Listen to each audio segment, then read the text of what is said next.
All right, a very good morning, everybody, from the flight deck. Once again, it's Capt Nabs here with you for another live stream here on Twitch, and today we are going to take ourselves on a little summer interlude, something I kind of hinted at last time, and wasn't sure if I was going to do it, but it sounds, the more I thought about it, the more it sounds like a fun deal, and that is we are going to just take a complete break from the Airbus, from the pilot's life career, because we finished season 12. So before we start off with season 13, we're going to take a little break. We're going to do some other non-pilot's life activities, just for some fun, just to change it up a little bit, and to really get a chance to show off this magnificent machine here with the rudder blowing in the wind there. I don't know if you noticed that, but the rudder just blew over, so the wind is, looks like the wind might be shifting, because I see aircraft behind us taking off on runway 28, but now the wind looks like it might be a tailwind on 28, so who knows what we're going to do here in a minute. We'll figure it out as we go, but as you can see, we are flying the 777 today. We have given up on the Airbus, not completely, but just for a leg or two, just to kind of change it up and really try this, take this thing out for a test drive.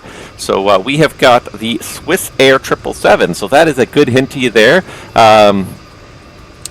As I kind of alluded to in the last couple streams, really kind of changing things up and going outside my comfort zone. So today, what we've got in mind is we have a flight that is going to take us from Zurich all the way up to Stockholm in Sweden. So a completely European flight, a very reasonable stage length for a live stream. No crazy 8-10 hour stream, and that's the one thing about having a 777, of course, is that of course it lends itself to the 4, 5, 8, 10, 12, 16 hour legs, and of course we're not going to do that on the live stream. We're going to try and keep it much more reasonable, but nevertheless, we've got this airplane here, and we're going to take it somewhere in Europe, so get a little bit of a feel for it. Maybe I will, because I was looking at some of these pilot's life schedules in Europe, and I am definitely curious. I don't have a whole lot of European airports, and that's my problem, because I don't like to fly to default airports. And the bespoke handcrafted airports are okay. This is just a default aircraft in MSFS, but it is a handcrafted airport, so it does look quite good. Same with Stockholm when we get there. But there's just such a variety of flying that can be done in such a short length of time in Europe that I begin to wonder if maybe a couple of seasons, a little career change, a little continent change in my career might be in the cards in the near future. So I'd appreciate your feedback on it. Let me know what you guys think if you want to see that in the future. In the meantime, we'll consider this a little bit of a test run.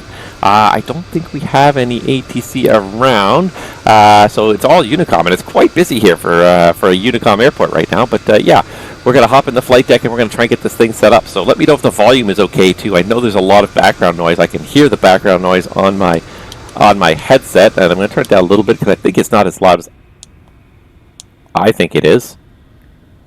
And then the one airplane that I think was near me just disappeared.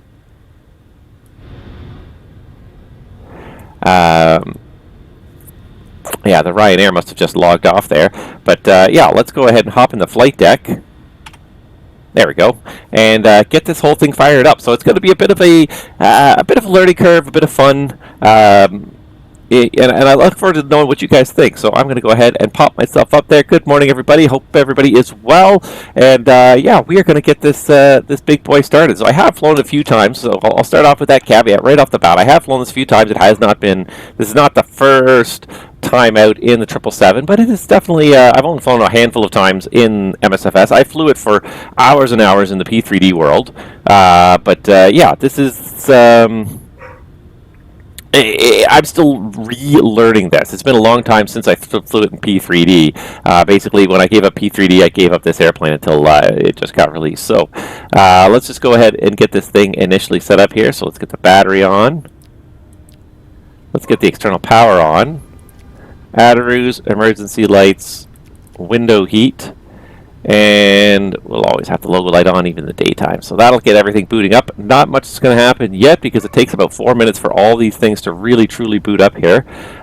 So all we've got right now is the standby attitude indicator and you can see our tablet also came online. So I've been slowly learning this thing. There's lots of things, lots of really neat stuff about this that I'm hoping we'll get a chance to show off some of it at least to you today, because it really is a well-crafted model, first of all, and so much of this stuff is interactive and movable here. Not even sure what that does, but the various shelves, clipboards even can be moved back and forth. You can put up the sunshade if you want, and then you can slide it back and forth to whatever position is most appropriate for you. It's obviously a well-worn, very scratched sunshade, but it does work. You know, you start looking around, and there's lots of little clickables here. Obviously, you can put the sunshade over here on this side. You could also just use the retractable sunshade. Except that I've lost it now because the handle is right there. There it is. Yeah, lots of neat stuff, and of course, one new feature for the PMDG 777 this time around is that, as well as the fully detailed interior, we do have a flight deck door that we are able to walk out of. So, lots of really neat details. PMDG has done a lot of great stuff in this flight deck, and certainly systems-wise, everything's up to where you would expect a PMDG standard aircraft to be. It's truly a wonderful little machine, and I've been having a lot of fun playing with it. The only trouble, of course, is finding the time to dedicate the long haul. I find that I've got very used to doing short haul flying, and I have a hard time with the long haul flying. And this dog is just not going to be quiet. So give me 1 second, guys. I got to go find out what this dog needs. Maybe she needs to go to the bathroom, but just give me 1 second, everybody.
Alright, sorry about that, guys. Back with you, and yeah, I think the dog is just getting a little stir crazy from being inside because it's a rainy day and she's not going to spend much time outside today, and I think she knows it. So yeah, anyway, so it is a beautiful airplane. I have taken it up a few laps around the patch. I have done a few long haul flights overnight with it, and the pause at top of drop seems to work just fine. Yeah, I'm just so used to short hauling now that I'm finding the time to do a long haul flight not necessarily in the cards anymore. But we're gonna definitely do some short haul flying with it. Is this a realistic route? Probably not. In all honesty, probably not. And there goes another. Let me know if that background noise is too loud. I think it's fine right now, but there goes another airplane spawning in next to us. But yeah, I don't think this is too long of a flight here. It's about a 2-hour flight. Going to take us right up through Central Europe here. The one thing I wanted to show you, of course, is we do have some weather to deal with today. So as soon as this loads, should load here in a second. There it is. So we do have some weather to deal with, a little bit over southern Germany, and then also as we cross over the Baltic Sea and into southern Sweden, we're also going to have to deal with a line of weather. So it may not be a particularly pleasant day for parts of it, but nevertheless, yeah, is it a realistic flight? Again, realistically, no. Normally, Swiss Air would do this flight, but they would do this with like a 320 or even a 220 or something like that. So 777's a bit overkill. However, I will make the argument that airlines do sub-aircraft into larger types, especially when there's been a series of cancellations for some reason. So if you've had bad weather, or perhaps even an ATC strike for a day or two, and you've had a number of cancellations, and all of a sudden you've got 400 or 500 passengers sitting in an airport waiting to get out to their destination, it can suddenly sending a 777 to Sweden is not an unreasonable maneuver to kind of bat cleanup, as you will. Just go and suddenly take 3 airplanes, 3 320s worth of passengers in one go if we've had a series of cancellations. So maybe they're all technical, maybe it's weather related, something like that. But it is definitely conceivable that Swiss Air might fly a 777 to Stockholm, not regularly, but maybe just once in a while to do something. Do, like I said, like some kind of a cleanup when there's too many canceled flights for some reason or another. So it's not totally unreasonable to expect us to fly a 777. I kind of wish we were almost doing it in 320, but I do want to show off this 777. So here we go.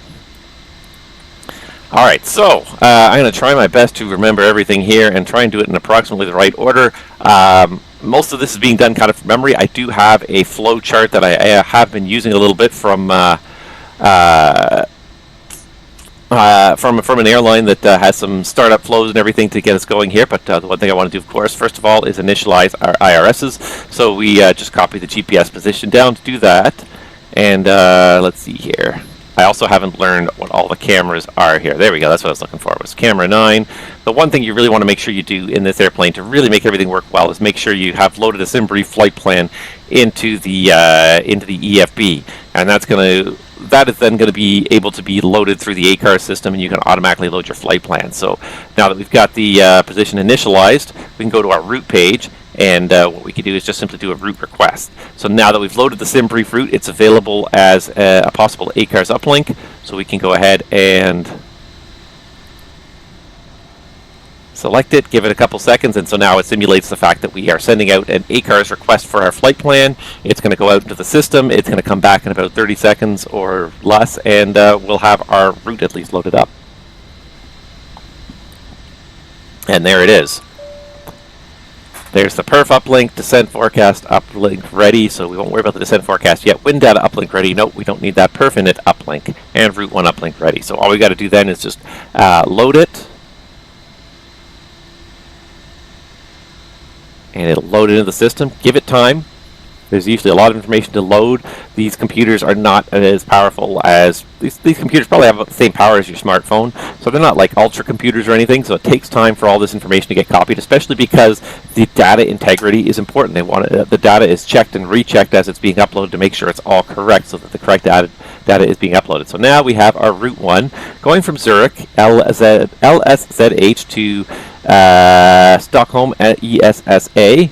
And if you like all that, then we can start working on the rest of it. So what we can do is we can go and get some airport info. Let's see, do we have the latest available? We do have Zurich delivery information, Charlie. So arrivals 14, ILS departures, runway 28, secondary 16. So as long as we can do 28, and that becomes the other big question is, can we do 28? So let's go ahead and go over here and ask the question, can we do 28? And maybe it's just me, but this thing seems really dim. Let me just go in here, settings. No, that's not settings. That's settings. And I think the reason why is it remember my setting from last time. So last time I flew, I did a landing in this 777 at night. So it was I of course had everything fully dim. All right, so. What was I doing? Oh yeah, performance. Okay, so let's go performance tool.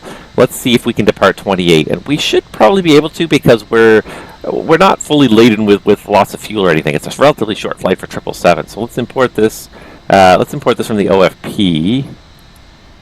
504,000, and is that a realistic number? 504,000 pounds. So I was surprised, but apparently Swiss Air, at least in PMDG's opinion, uses pounds instead of kilograms for their weight units. So I would have thought everyone in Europe was using kilograms, but nevertheless, we need 46,000 pounds of fuel, and we got a planned takeoff weight of around 594,000, 504. That's reasonable anyways. It's close enough, and what that will do, will answer the question of, do we have viable performance numbers? And we do. Even at flaps 5, we have very viable performance numbers, even at 500,000 pounds. So, yeah, we could definitely do 28. So let's plan on that.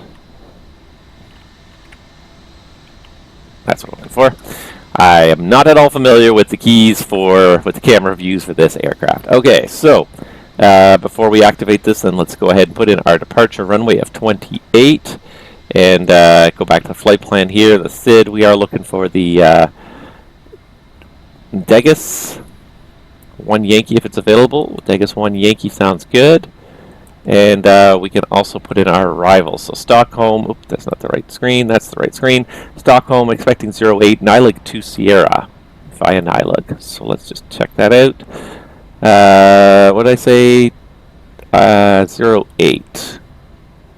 So we have a LOC to 08, we have an RNAV to 08. So I think we'll plan the RNAV to 08, and I feel like we're going to change this as we go. Nihilus to Sierra.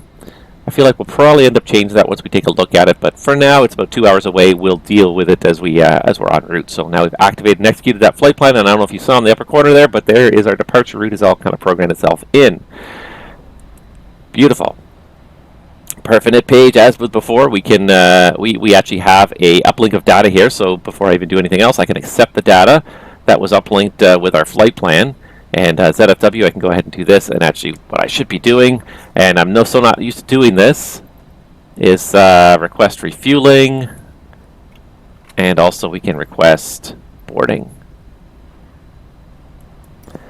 Because I'm so used to the A320 and the Phoenix A320 doing this for me. And no, Hayden, I didn't forget about you. Sorry, I did see you. I thought I said hi, but maybe I didn't. So good morning, nice to see you. And no, I don't want to reposition the default aircraft. All right, so we'll start to get that going as well because we're going to need fuel. We have 44,300. Is that what we actually need, or do we need a little bit more? I feel like we needed 46,000, didn't we? Nope, 46,000 is our block. So we're just a little bit under on the fuel. It's only going to take this fuel truck about 5 minutes to do this. Sure, board everybody. Alright, so we're going to leave the takeoff data until we are finished fueling and we've got some more accurate fuel numbers. So what we'll do is instead we'll flow through the flight deck while we try to make sure everything is happening that's supposed to happen here. So, maintenance switches are all in the normal position. Circuit breakers all appear to be in. Alright, adrus are on. Thrust asymmetry compensations on. Primary flight computers are auto. And we should probably get the passengers and the cabin some electrical power. Battery on, APU gen on, bus ties are auto. The external power is on.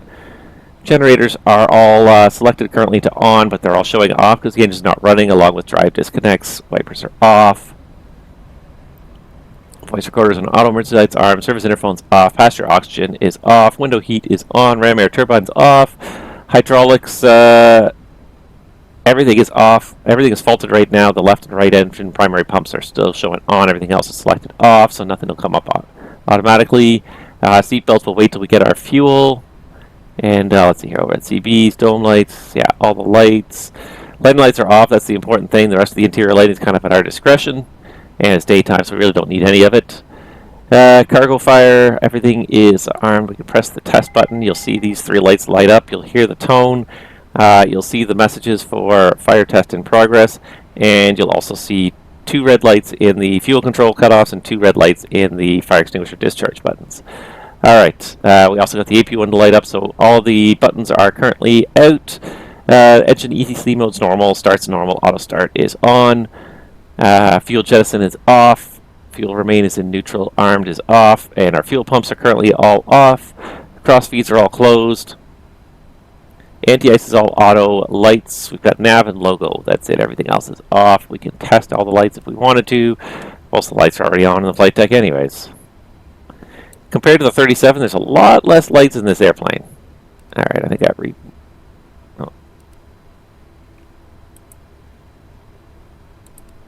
That's bright. That's what I'm looking for.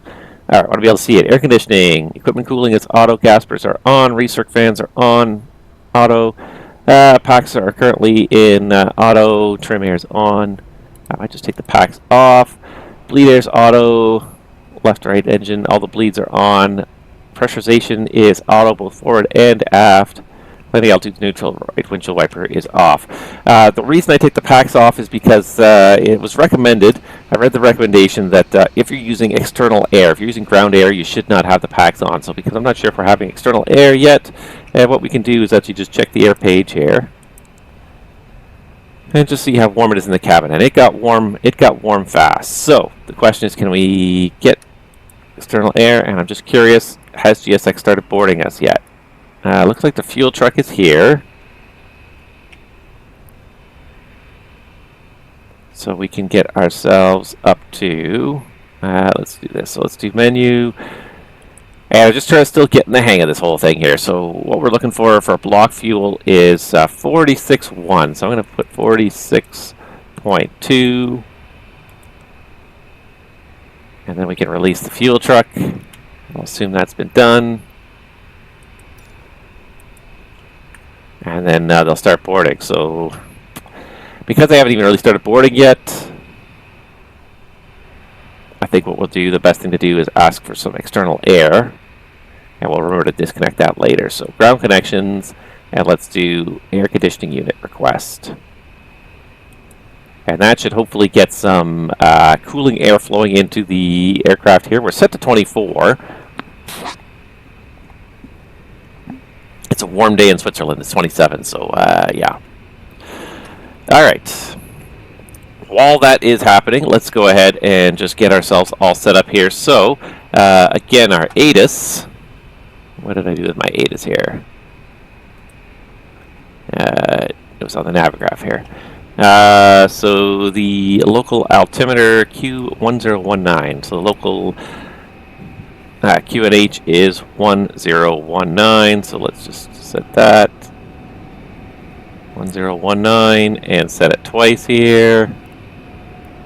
There we go, 1019. Make sure that our traffic mode is on.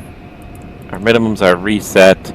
And actually what we probably want is terrain to depart Zurich because of the Alps. We can get our flight directors on. Looks like our IRS initializations have completed. We got heading mode, we got VS mode. Disengage bar is in the up position, and we'll come back to all the rest of that once we get our final takeoff performance here. And just have a quick look across here, make sure we have no flags, nothing unusual, hydraulic pressure, engine shut down, insufficient fuel, pack right and left, brake source, fuel pressure left and right. So we say insufficient fuel, and I'm going to say the reason for that is because we probably don't have the winds in, although it says 14.7, so I don't know if I agree with that statement. 14.9 reserves. That seems high. But let's just double check it here. No, maybe not, because I'm used to thinking in kilograms. No, 8.5 and 6.5, that would be 8 plus 7 would be almost 15. Yeah, no, okay, 14.9, that sounds very reasonable. So that was automatically uplinked. The one thing I didn't do yet, and I should have done it, is I didn't uplink the winds. So let's load those winds and execute those. That should give us a little update. And while I'm at it, we can also uplink our descent forecast. So let's load it. Give it a couple seconds. There it is. So now let's let it recalculate here. Now it's showing 16.4 tons. So we're taking up a tailwind now. We should have gotten rid of that insufficient fuel flag. Good. Packs right and left are off. That's fine. Brake source, we don't have one right now. Fuel pressure, engine left and right. That's fine. Because everything's shut down. Doors auto, no smoking on. And look at the cabin temperatures already coming down in here. 25, 26. So the ground air is obviously doing its thing, and it's slowly cooling down the airplane a little bit. As we get some bodies in there, of course, that's not going to work as well. GPWS system, everything is normal. Terrain override, gear is down. Alternate gear is normal. We can go ahead and select RTO on the auto brakes. And while we're at it here, let's just have a quick little check of our status page as well. So status, we're showing 1850 in the oxygen and 96-95% in the hydraulics. No refill messages. Engines, engine oil 26. I'm assuming that's quarts, or it might be liters. Either way, 26 is sufficient. I'll show you a little RF if you don't need it. So we're happy with all those messages. We're going to cancel them for now.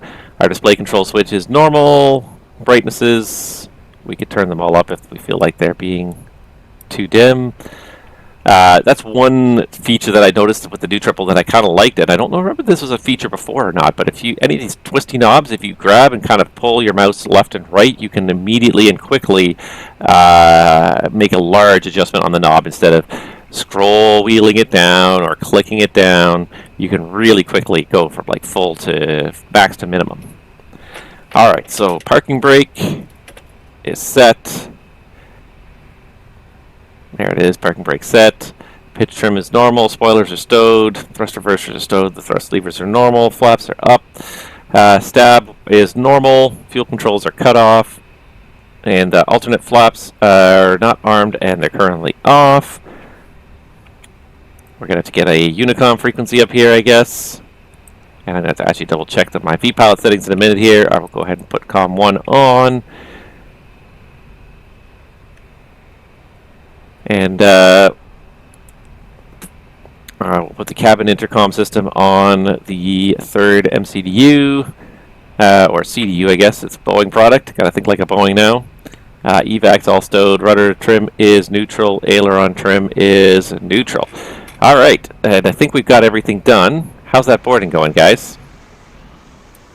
All right, so they're boarding all of our packages, all of our cans. Good. And, well, it looks like they're having issues opening all the doors. So we have two ways to do that. We could do it through the FMS, but I find it's almost easier now to do it this way here. Door management. So let's go ahead and cargo aft, cargo forward. Let's open those. And why is which one's the jet bridge hooked up to? This is why we're not boarding passengers. I'm so used to all this stuff being done automatically for me.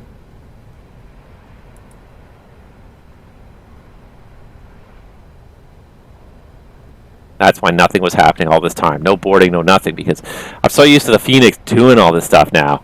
And it's so slick when it does it. And I thought that GSX was supposed to have integration with this, but it doesn't appear to, so.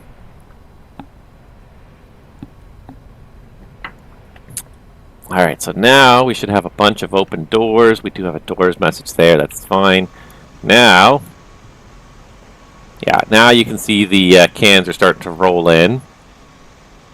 And in theory, you should also see passengers here shortly. Coming down that bridge, at least that's the theory. Alright, in the meantime, let's just finish up the rest of our setup and get ourselves kind of briefed up and ready to go here. So, our fuel is done. So let's just go ahead and check and make sure that is on the perf page here. 46.2 calculated. Perfect. Alright, so we can start thinking about a thrust calculation, assuming that our ZFW that we got is accurate, and of course we get it revised later on, but it gives us a gross weight of 506,000. So let's go ahead and check the numbers here.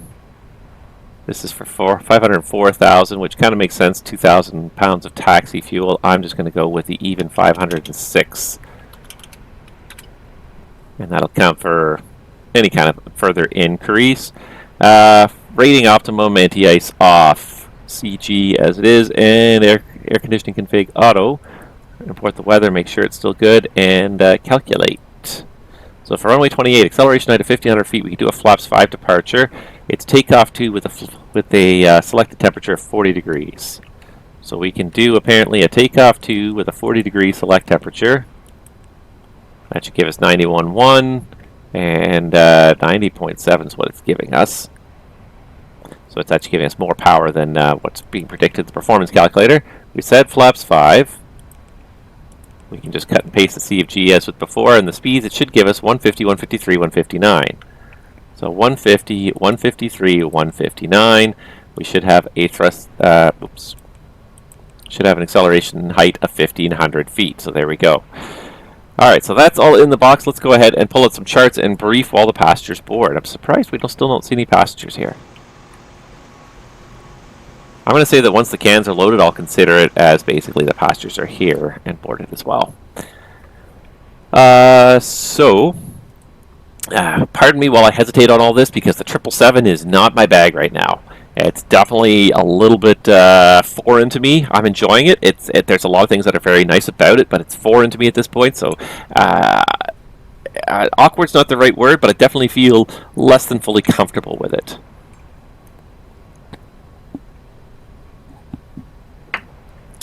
Alright, so today we're planning the Degas 1 Yankee, so let's just have a look. Oops, that's not what I'm trying to do, that's what I'm trying to do.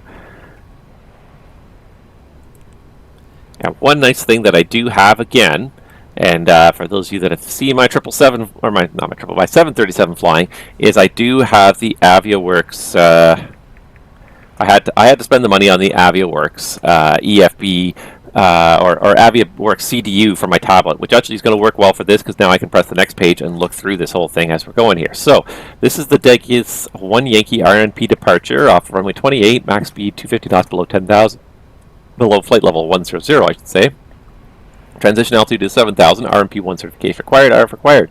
When instructed, contact certain departure. There are also noise management procedures, strict adherence within limits of performance. If aircraft performance mandatory turn speed limit must be adhered to during the turn even after a direct to clearance. So the turn speed limit must be adhered to no matter what, 210 knots. Alright, so climb straight ahead to ZH 540, then left to ZH 548, to ZH 541, to ZH 552, turn left direct to ZH 553, and that's the max 210 knots. So this has got the acceleration in here, and that should not be here. So we should definitely be 210 knots for ZH553, 210 knots slash, I'm just going to put, so, slash 5,000 or above. So I read this, and there's some good little tricks and stuff in the tutorials. And one of the things is that you can't have a speed restriction on a 777 without a corresponding altitude restriction. It will not accept a speed alone restriction. But what you can do is you can cheat and you can just give it something obvious. You can give it above 1 foot as the restriction, and it will just then compute a flight that's going to obviously pass way above 5,000. It's going to be 14,300. But now it's going to maintain 210 knots through the turn, which is what's required. So there we go. So why it pays to read the chart, and I can't emphasize this enough to people sometimes because people just don't do it. So left turn direct ZH 553, ZH 501, then Momol, Kolol, Momol, Kolol, ZH 504, ZH 252 to Degas, and this seems like it's very JPA V8. Good morning. It just seems like this is very kind of, it's a weird direction to go, but I guess, no, yeah, we do go straight east, and then we turn north after we leave that. Okay, just wanted to make sure, because it seemed, you know, if we're going to Stockholm, it seemed like we should be taking the north departure, but I guess this is the correct departure, so I love this overlay, too. It's so nice to be able to do that, and say that, yes, everything is in here that needs to be in here. After ZH525, we should have Degas, and we do. So everything's in there, and we can also follow along on the plan page as well, just to kind of make sure. If I just go to plan, and what we can do is just go legs, and I'm just going to press the step button a couple times here so you can see it's going to go out here. It's going to make the turn back. Then go Momol, Kolol, ZH504, 525, Degas, and then eventually that's how it's going to start. It's northern turn at Ramga. Alright, that does all look very reasonable.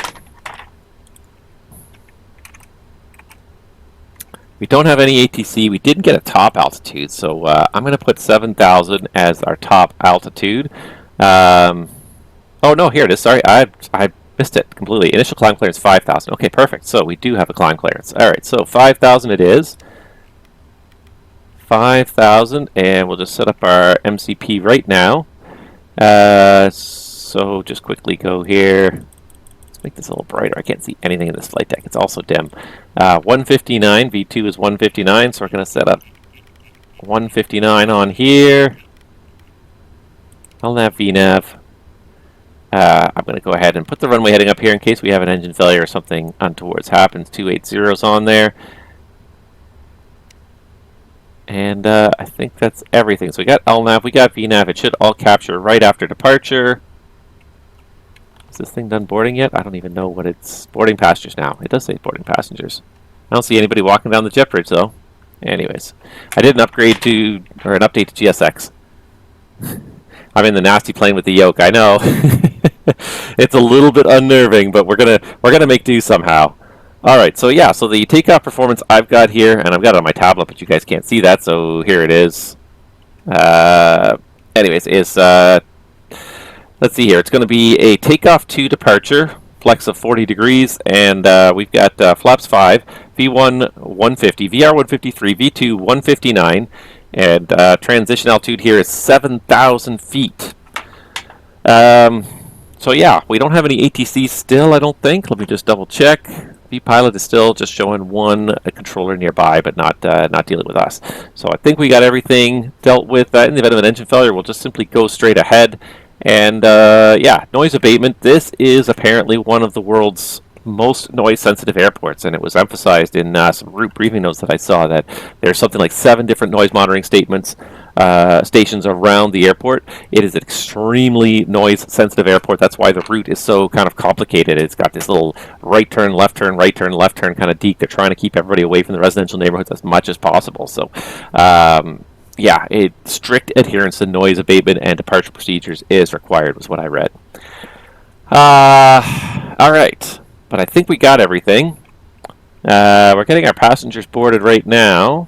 Hopefully they'll be done soon, so we can go ahead and say we're probably less than 10 minutes to start, because that's another thing that in Europe they're very big on, is don't start the APU until 10 minutes before your planned departure time. Do not start it early unless there's an overriding reason, like you don't have a working air conditioning card or anything like that. But we should have working air conditioning cards. And it did kind of cool the cabin off quite a bit, 24 degrees. So while the AP is starting, we can also ask the guys to disconnect the ground air so we can put the packs on. So ground connections, and we can release the air conditioning unit.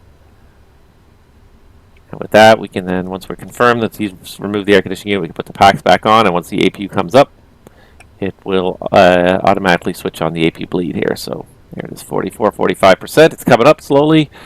And I think we're just about ready. Exciting, a little scary. Very quiet outside.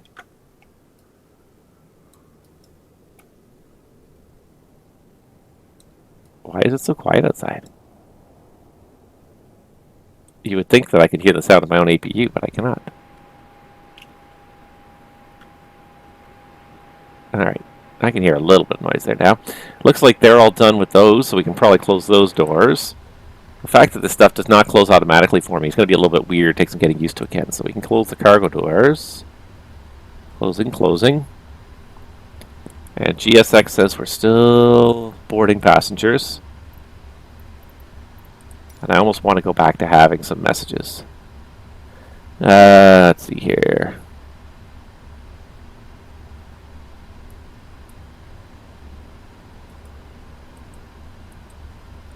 They used to tell you how many passengers had boarded and all that stuff. I don't even know if the passengers are boarding. I haven't seen a single person come down the bridge.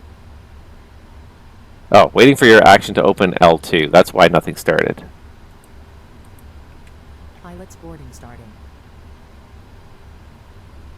Alright, jetway not close enough to any door. You won't see any passengers. You know what? I'm not going to bother waiting this out. I'm not going to sit here. We're not going to sit here for the next hour watching these people board. So we will go ahead and reset it.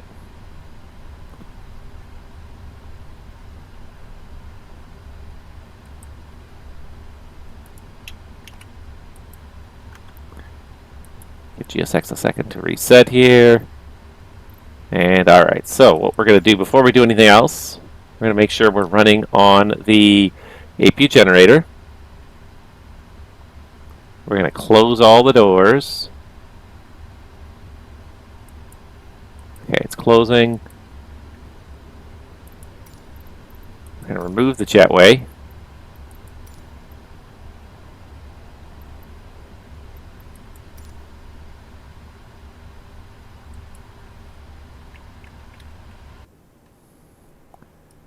Alright, there it goes.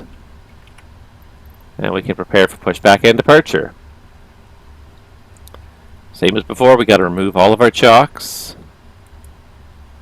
So that'll take away. One smart thing, actually I realized that PMDG did, and I really kind of like it, is that if you have the ground power still showing connected, so if you got the APU running, one is usually the secondary is available, but the primary is still connected, it won't pull the power if it knows you're still connected, and I kind of like that, I gotta say. Alright, let's go ahead and hit up those checklists. So pre-flight checklist, oxygen, I don't think I ever actually did test it. There we go, oxygen is tested 100%, and flight instruments, we've got heading 183, heading 183, and altimeter 1019. Indicating 1410, 1019 indicating 1410, 1019 indicating. We got Toka Toka flight director, and let's just check that 1417 for the field elevation. So yeah, the flight instruments check.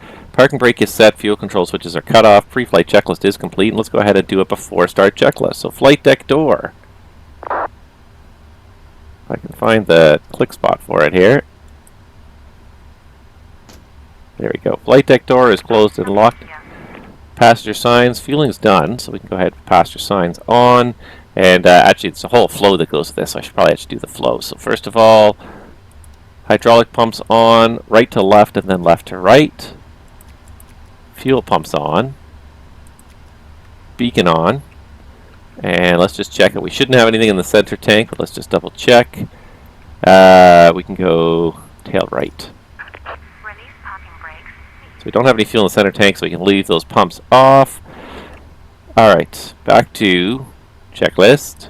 Sometimes having everything on one screen is not all it's cracked up to be. Alright, MCP. So we got V2 159, heading 280 and altitude 5,000. Takeoff speeds, V1 150, VR 153, and V2 159. CDU pre-flight is completed. Trims, because we got the... we can set to 4. It should... No, defaults to 4, so we're actually good. Trim is set. And 0, 0. Taxi and takeoff briefing is complete. The beacon is on. The normal before start checklist is complete.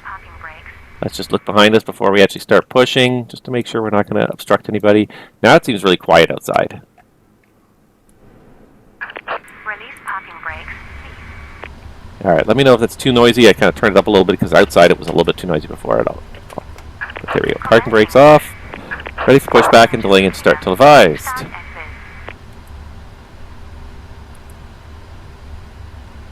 Alright, I like to see us start moving before I even try to start the engines. We did start moving. Alright, go ahead and start engine 1. Alright, starting engine 1. Just move that to start. You're looking for two things. You're looking for some rotation, and you're looking for some oil pressure. As long as you get some oil pressure, put the fuel control on, and the FADEC will automatically add the fuel at the appropriate moment. So you're looking for fuel pressure, or oil pressure is the main thing. You want to see oil pressure. If you don't see oil pressure, don't turn the FADEC on. And then she goes pretty fast. She gets to like 35, 37% before she adds fuel. The N1 or the N2 gets very, very high value before it adds fuel.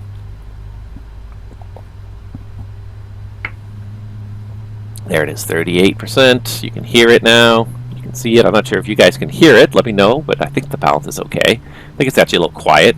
Identified 300. Good morning. Welcome to the live stream. We are pushing back in Zurich with our 777. We got her all set up. We're getting ready to take this for a little test flight here. Alright, so that looks like a pretty normal start there. EGT stabilizing. All the parameters are stabilizing. N2 runs at 70% at idle at this bird. Ground idle 72%. We got oil temperature. We got oil pressure maintained. Alright, I'd say we got a good start on number 1. Let's go ahead and start engine 2. Engine 2. Should see rotation. And you should see oil pressure.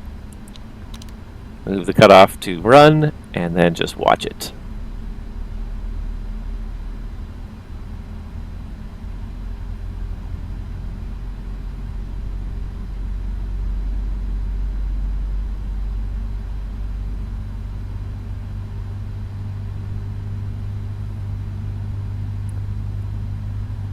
I also was looking at whether or not this is an appropriate gate for a 777. I don't think it was. I think this is more like a 320 level gate. I think all the wide bodies are supposed to park at the infield terminal there, but I'll be honest, I really don't know Zurich that well.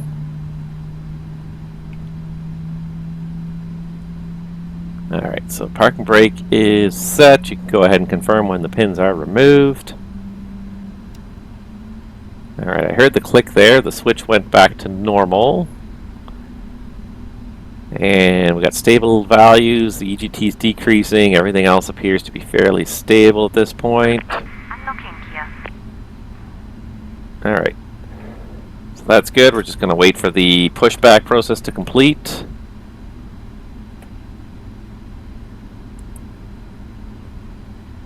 And then we'll go ahead and do the before taxi checklist. Tow truck disconnected. Bypass pin removed. Alright, thank you. You can revert to hand signals. Left is Kia. Right is Kia. Alright, so after start, we'll get the APU to off. We'll do a flight control check. And we'll select flaps 5 for departure. Alright, so flight control check. Full up. Full down. Neutral. Full left. Full right. Neutral. Rudder. Full left. Full right. Neutral. There she comes with the pin. She's got to walk a long way just to be visible to flight deck. Alright. Thank you. Bye. Alright. Let's go ahead and just do the before taxi checklist. So anti-ice is off. Or it's auto. Auto in this airplane. Recall. So let's just push the recall and just make sure nothing's there. So nothing is there that shouldn't be there. We got auto brake RTO. Doors auto manual.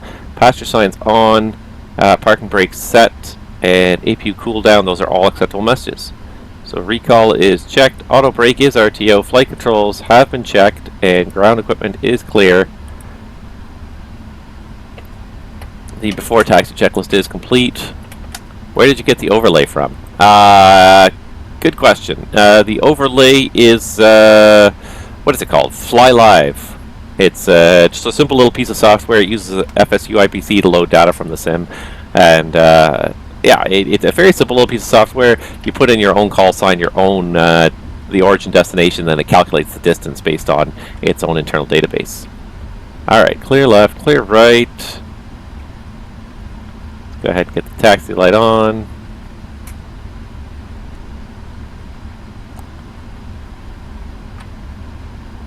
And let's just go get my taxi chart so I can tell you what I'm doing here. Zurich traffic. Swissair 1250 is taxiing for departure runway 28 via Alpha Alpha 1. So Alpha is this parallel taxiway, I do believe. So we're going to just do a left chicane here, left and right, and then just to the end. It's not a very long taxi at all. It does take a lot of effort to get this big boy moving. And then the other thing too, I do find it does have inertia. Yeah, I tried Volanta for a while and I was not impressed with it, mostly because I had a whole bunch of previous flights that had only imported about half of them, and I was like, oh, this is kind of annoying. So I tried it for a little while, but could not get all the flights that I had already in my database to import, so I was very frustrated with it. So I gave up on it.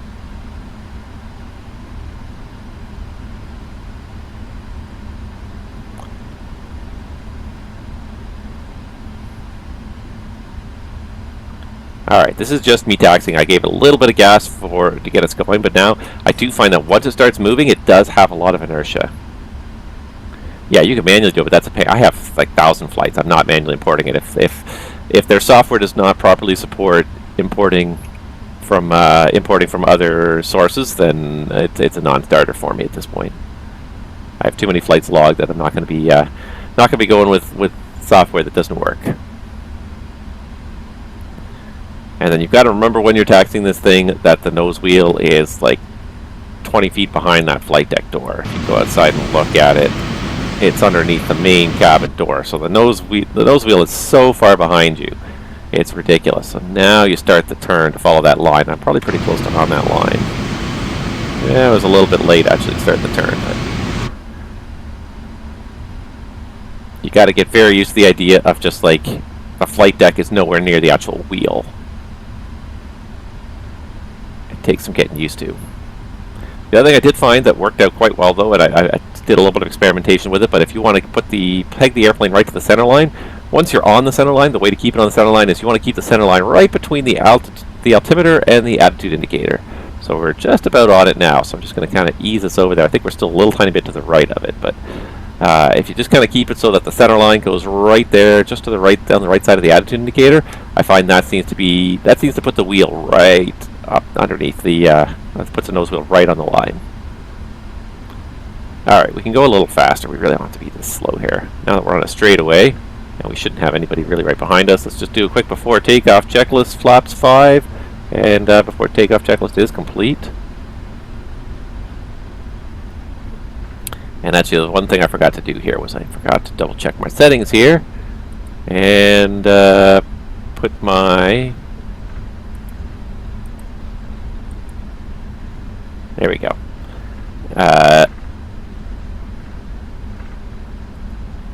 Yeah, I forgot to manually reset the audio output for vPilot, but it's done now, so we're good there.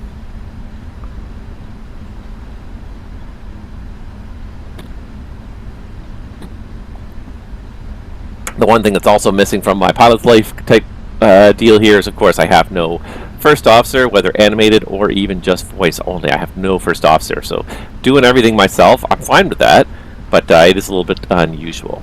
But yeah, so now you see this center line is pretty much going right up between the attitude indicator and the altimeter, and that should be putting the center line, the wheel right on the center line. And if I go down here, you'll see that wheel is just hugging that center line there.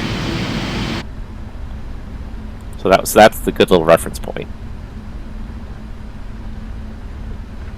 Slowly building up some inertia as we go here.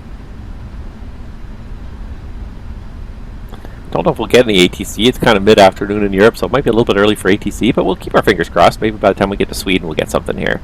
That's the other thing that kind of interests me about flying in Europe, is that with these daytime streams that I tend to do, I'm probably more likely to get ATC in Europe than in North America. Because for me, daytime stream is like afternoon almost to evening for Europe, so much more likely to see ATC.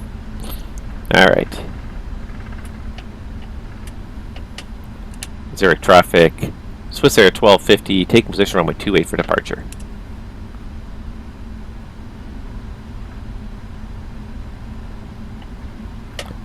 Alright, so let's get turn off lights, strobe lights on. Before takeoff checklist is already completed.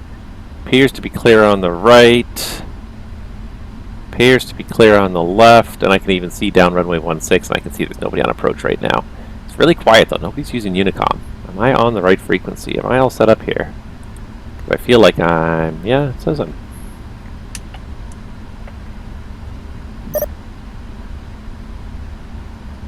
Yeah. Swiss Air 1250 appears to have no flight plan filed. Well, that's weird because I did file it, but maybe it changed.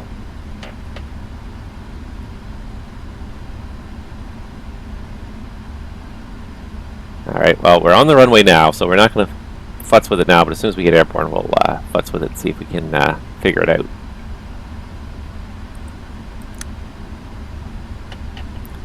Nope, didn't do a very good lineup there. Didn't go far enough. Insufficient fuel already. How is it insufficient fuel? Alright, we're going to give her, and if we have to, we'll divert. Alright, so we got lights on.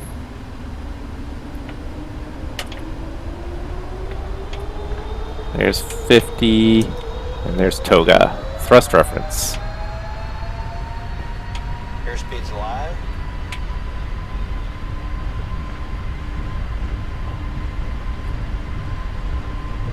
$80 knots. Checked. Hold.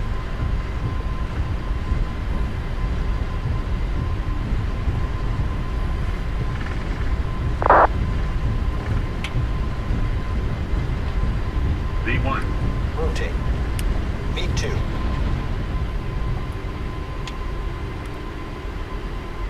Positive rate of climb. You're up. LNAV.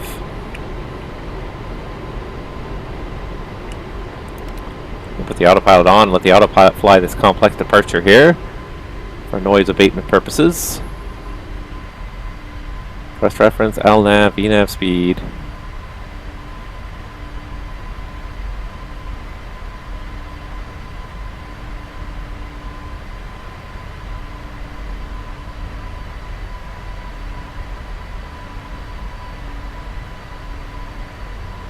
Alright, so there's the acceleration. We've got climb 2 power. It's going to accelerate to 210 knots, flaps 1. We're going to hold it at flaps 1 until we get past the acceleration. Until we get to accelerate past 210 knots here.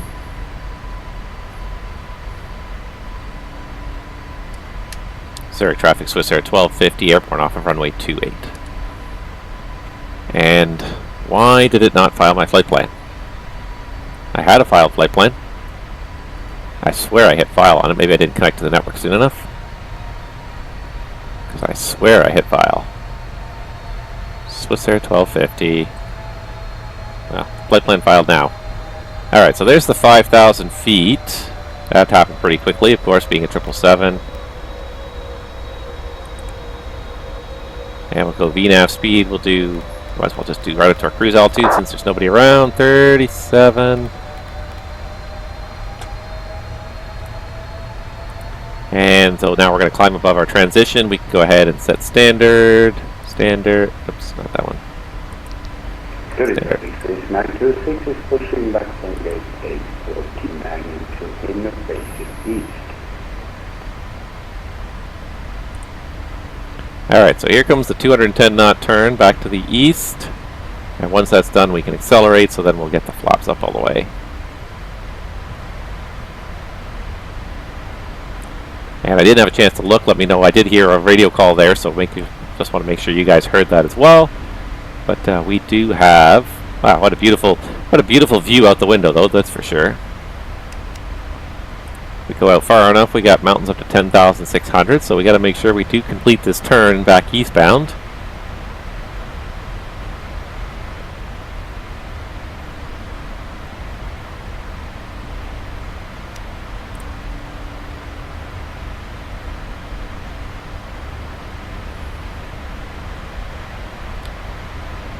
Alright, so there's the airport there we just departed from. And I kind of remember this too a little bit, because if you guys go back on my channel and check, I was like at least a year ago, we did the Swiss Lakes bush trip. And I'm pretty sure, I can't remember if we landed in Zurich, but I know we definitely flew past Zurich. I remember the airport, and I kind of remember coming over the town this way and then turning left and heading up to the airport. I feel like we did land at the airport.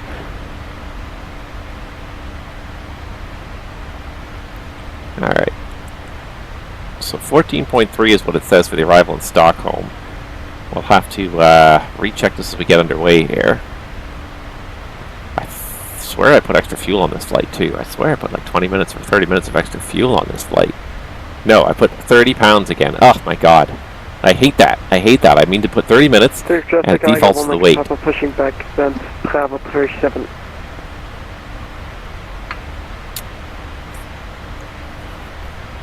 Alright, so there's 10,000 anyway, so we can go ahead and get lights off.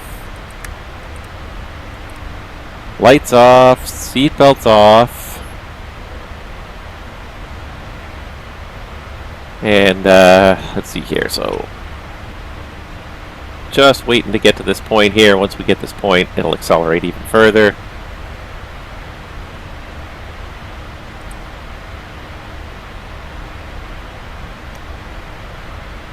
Alright, so there's the acceleration, so we're going to go ahead and go flaps up.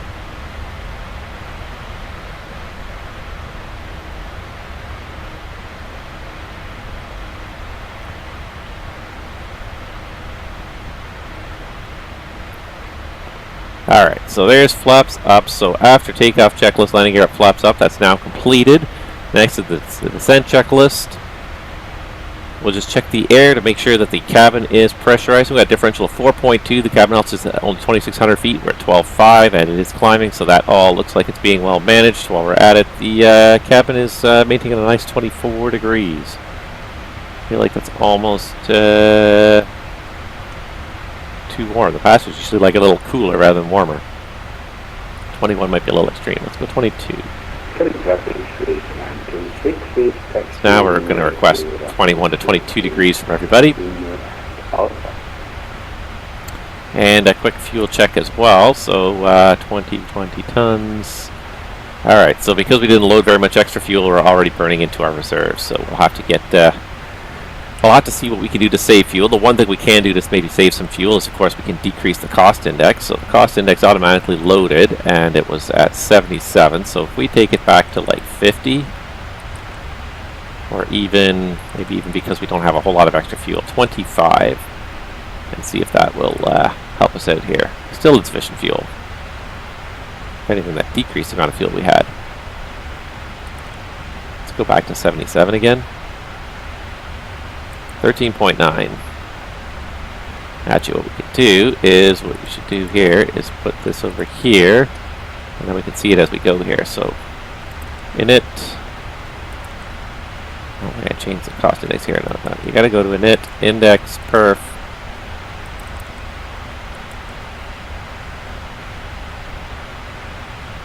$14.5, $14.1. Okay, so it was actually increasing. 25.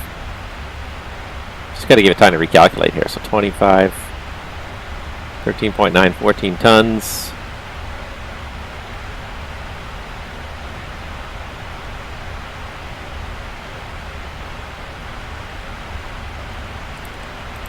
If I go to a cost index of like 10.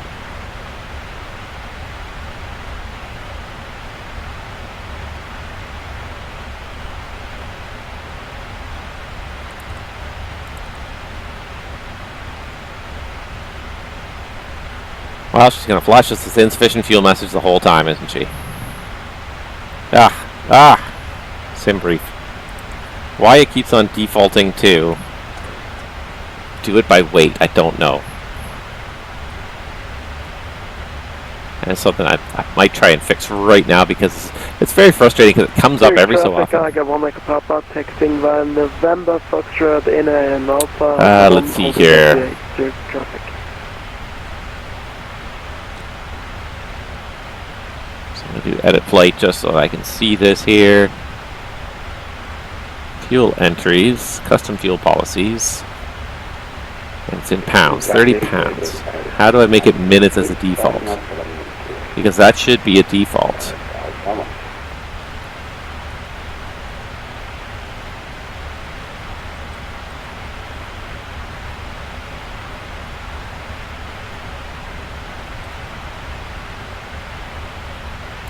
I'm just playing my SimBrief a little bit because it's frustrating me. This happens time and time again.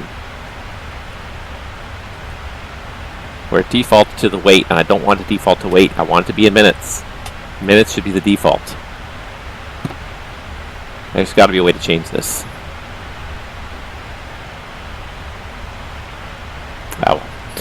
Oh well. We'll hope for good weather when we get to Stockholm. Otherwise, we may have a problem when we get there. Not what I intended, but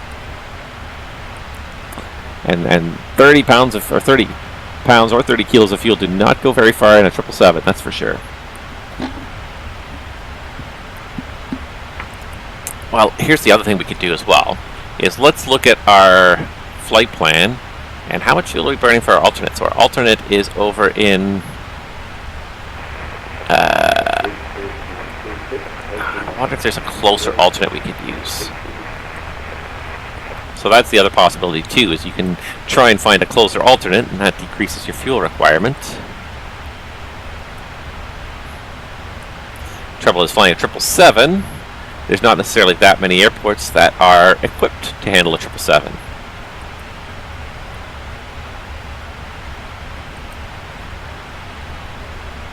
Longest runway, 9,400 feet. Some thunderstorms moving through the area, but not for another couple of hours. So we could change it to ESKN, and then that changes our minimum reserve requirements. I'll go ESSP.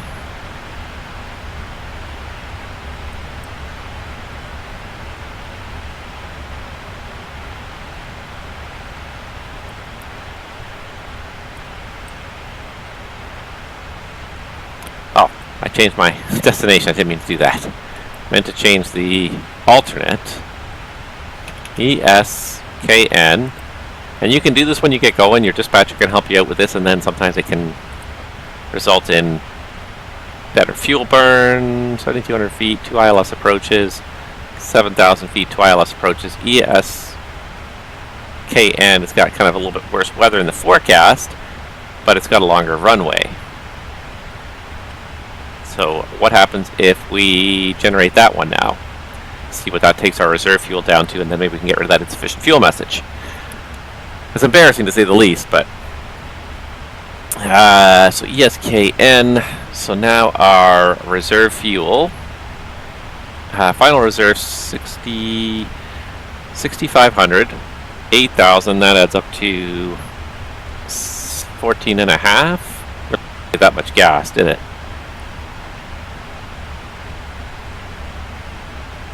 If I'm doing the math right here, 14 and a half. I mean, it's better. Still not enough. Still showing 13.7 when we get over Stockholm here.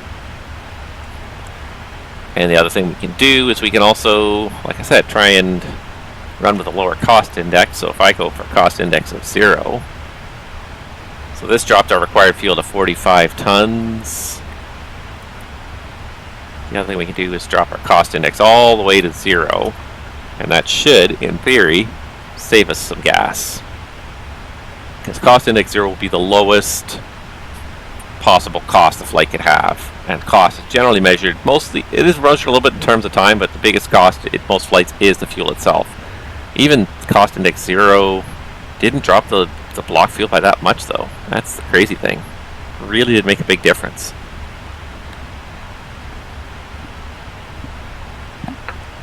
Well, obviously I missed that one completely. So we'll cancel that insufficient fuel message, and we'll carry on.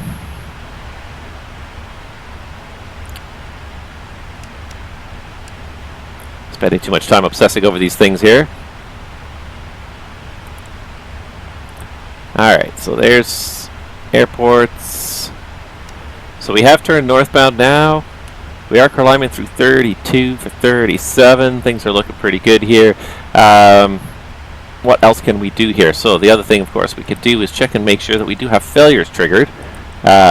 So let's see here. Failures, active none, but we do have service-based failures are enabled. Ooh, they brought back the rate button. Ah, I like that.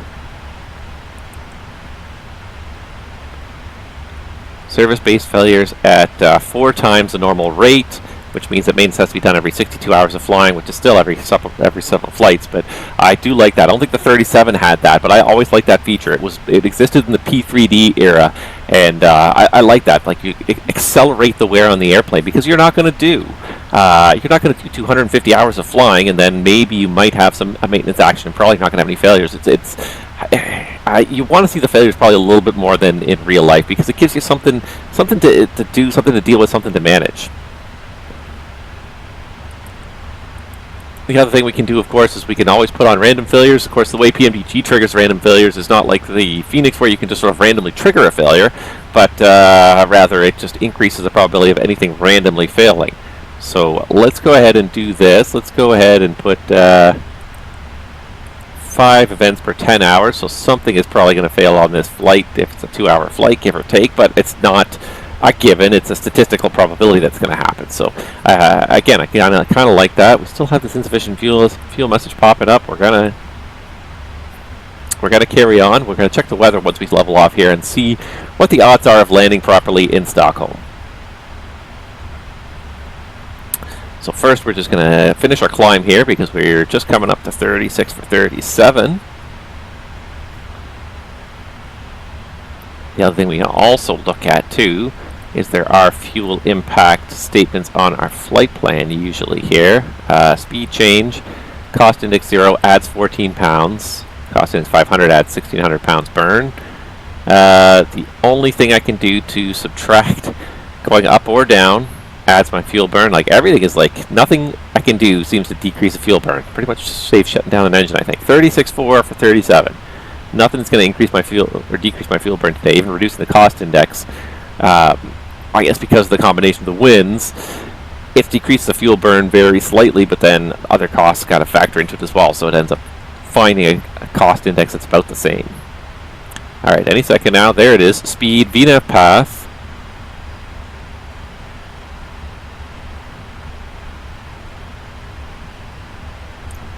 And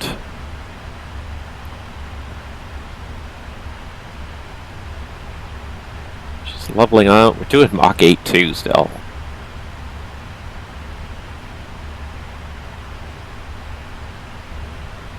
There's not much we can do, so we just carry on.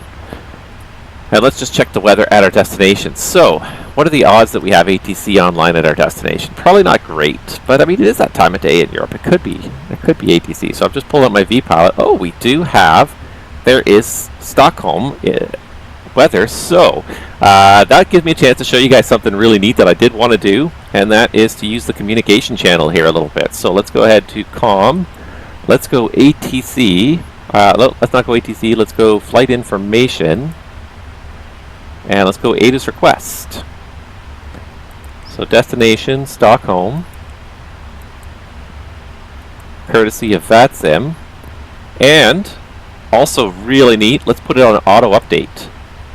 So we now have Stockholm using the VATSIM ATIS, and we have auto update. So you could leave this off, and what it will do, of course, is it will send an ATIS request. You'll get one ATIS. If you put this on auto, that means that every time the ATIS gets updated, it's going to send it to you automatically. You don't have to do anything. You don't have to request it again. If there's an ATIS update, it'll automatically arrive in your flight deck. Terminate will do the opposite, and will terminate these auto updates. So let's put it on auto so we have an update for everything that's going on, and it's sending, and in a couple seconds we're going to have some information back. And I just love the fact that this works. I used it the other day. I was flying, where's I flying? I was flying to Edmonton, and there it is. So it shows up down there, but we can also go to new messages. Stockholm arrival ATIS Alpha, time 1420 Zulu, ILS 19 left in use, departing 19 right. Met report winds 130 at 14, visibility cav OK, temperature 19, 2.09, QNH 1019 hectopascals. So runway 19 left in use, and we can go ahead and set 1019 hectopascals for the arrival. QNH 1019 is good. So yeah, like this is just so neat. This is how you do it in the real world. You know, I could look at vPilot and I could do it in vPilot, and it would be kind of the same thing because you're reading it, you're seeing it, but this is like, short of actually printing it out, which is what we often do with a lot of this stuff, this is actually the information right here. We tend to print out a lot of stuff just because we like to have it to be able to pass around the flight deck. The only trouble with this kind of screen-based electronic checklist and everything is that everything's happening on this one screen. So if you want to, one guy wants to read the ATIS, one guy wants to do the checklist, guess what? It's only one screen. You guys have got to kind of compromise. It's not a terrible thing, but you know, things like looking at the system status page while you're trying to run an abnormal checklist and watch the reaction to the status page. Well, you got to get rid of the abnormal checklist because the abnormal checklist appears on the same screen here as the system status. So there is a downside to the electronic flight deck, and a lot of airlines are finding that out. There's a downside to having the EFB. You know, the EFB here, and a lot of flight decks, it serves as your flight plan. So you'll often have your flight plan up here. It's also your charts. So there's shortcomings to it, because what happens when you're looking through your flight plan and you're saying, hey, look at all these NOTAMs down here at the bottom end. I want to compare my NOTAMs to the charts. Well, now you're flipping back and forth instead of being able to put them side by side and look at them side by side. Now you're trying to flip back and forth. So there's a huge advantage to the whole EFB concept, to having this. Having, you know, mountains of documents being displayed on one single device. But there's a downside to it as well, and that is you can't hold your documents side by side. And this was one of those things. I mean, I discovered this. I kind of discovered this concept. Wow. I wonder if it's the EFB that is chopping my frame rate down. I think it's the EFB that's chopping the frame rate down there. Yeah.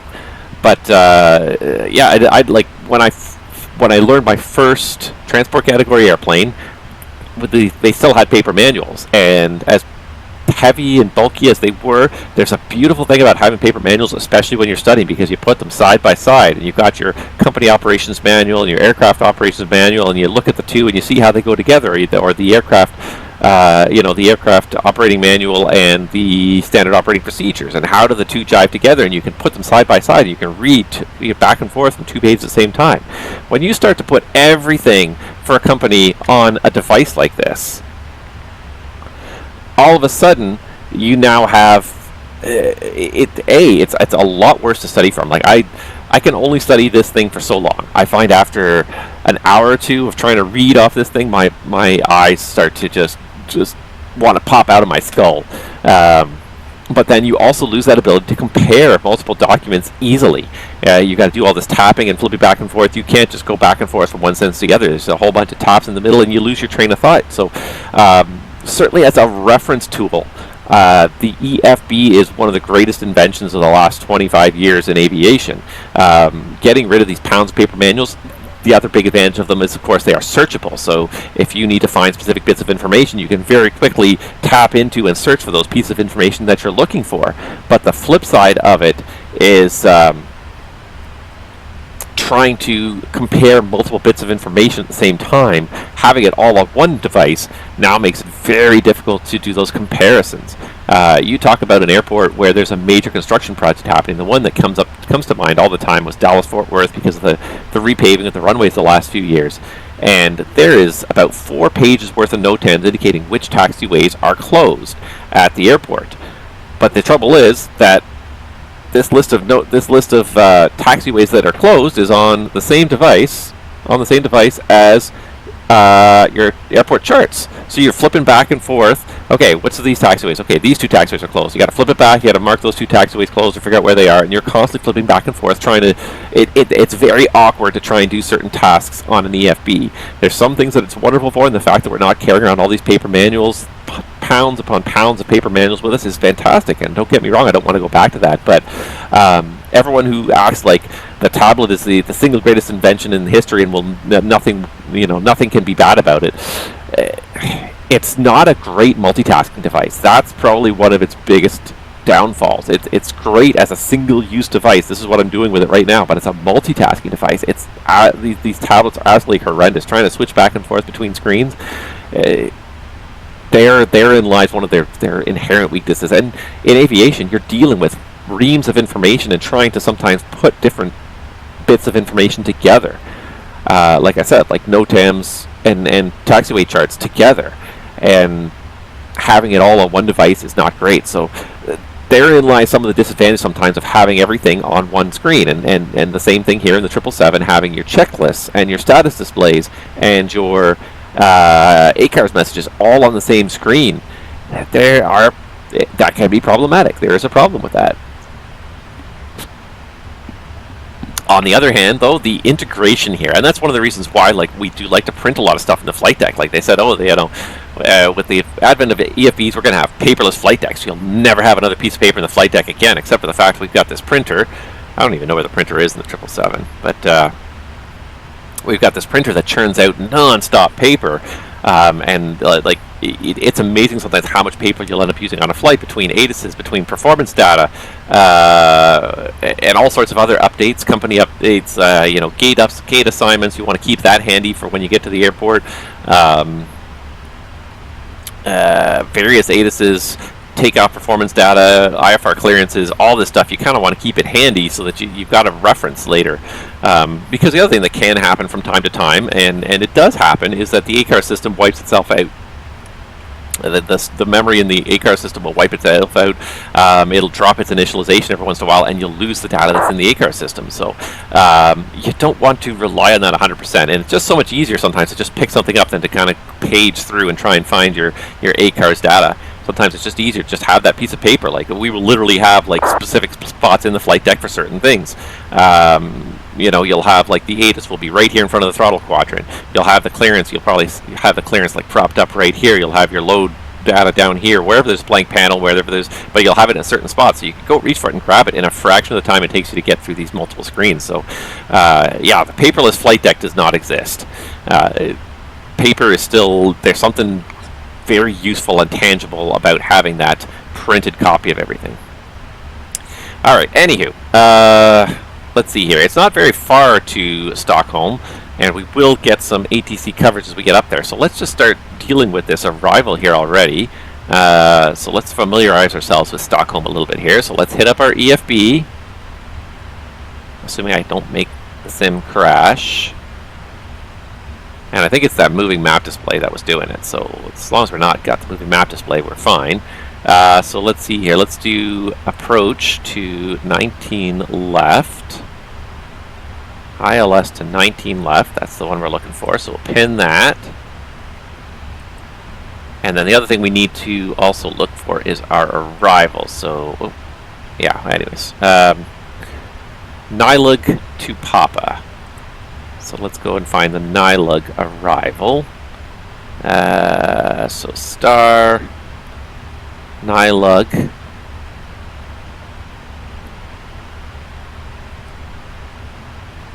Nylug to Papa. That looks like it.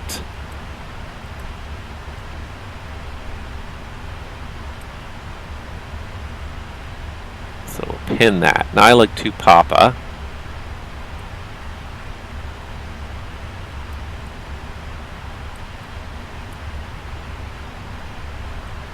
We're going to have a lot of notes to read here, so we'll set this up early just because I'm unfamiliar with a lot of these things. But Nylug to Papa, 19 left. Yeah, so that's what we're going to do here. So, yeah, we got those. I think what we'll do, those, we'll actually use the Navigraph screen just because it makes it a little bit bigger. And if you're a real human being, this is actually like more the size of what you're actually viewing, but just the way on the limited screen, sometimes it's hard to see these things. So it's just easier to pull up the actual Navigraph charts here and just have a quick little look-see here. So, let's go open in charts, and the integration just makes it fantastic too. Just so straightforward. It's right in front of you whenever you want it. Alright, so we can actually just focus on just the information here. Nylug to Papa, and again we're going to pull up the charts for this and give ourselves the ILS to 19 left.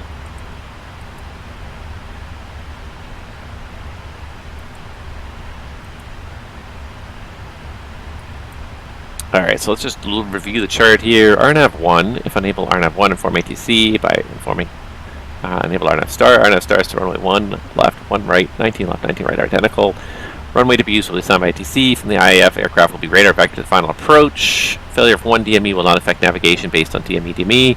Pilots are requested to plan descent to perform a continuous descent operation from at least flight level 100. If the airborne RNAV equipment fails, inform ATC as soon as possible. Radar vectors will be provided for additional holding procedures C10 to Lima. Alright, so we'll circle back to that in a minute there, 10 to Lima. Primarily used during periods of high to medium traffic density, speed max 250 knots, 10 to below 100 unless otherwise identified. Clearance limit is normally the IAF.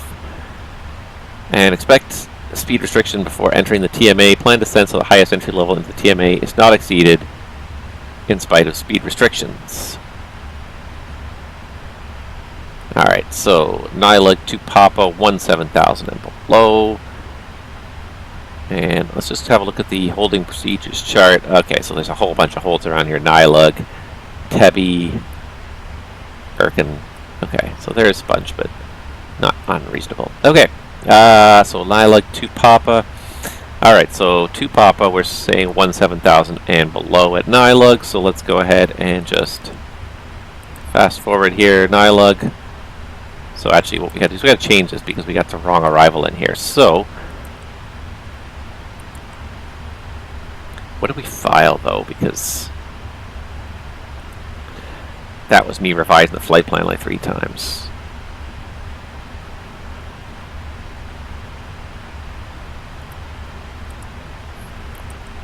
Don't think we filed anything. Okay, so let's go ahead and say, well, where's my ILS to 1? Oh, there we go. ILS to 19 left. Nylug to Papa. Execute. Let's just make sure there's no discon here at the start. Nope, 17,000 below. Good. That's in there. Alright, so we do Nylug, 170 below. SA630, TEB. And then, where's my tablet here? Let's just press the next page button. ERK. And after that, it's that's the clearance limit. And then we'll be doing the ILS to 19 left. So let's see here, 111.5. The locus USA. Alright, so after that, 19 left.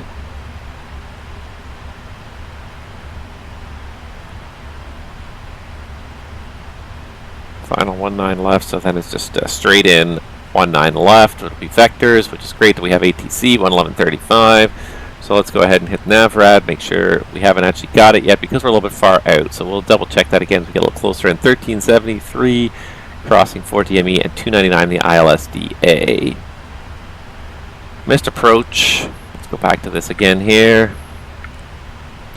Missed approach straight ahead to 600 feet or 1.5 DME, past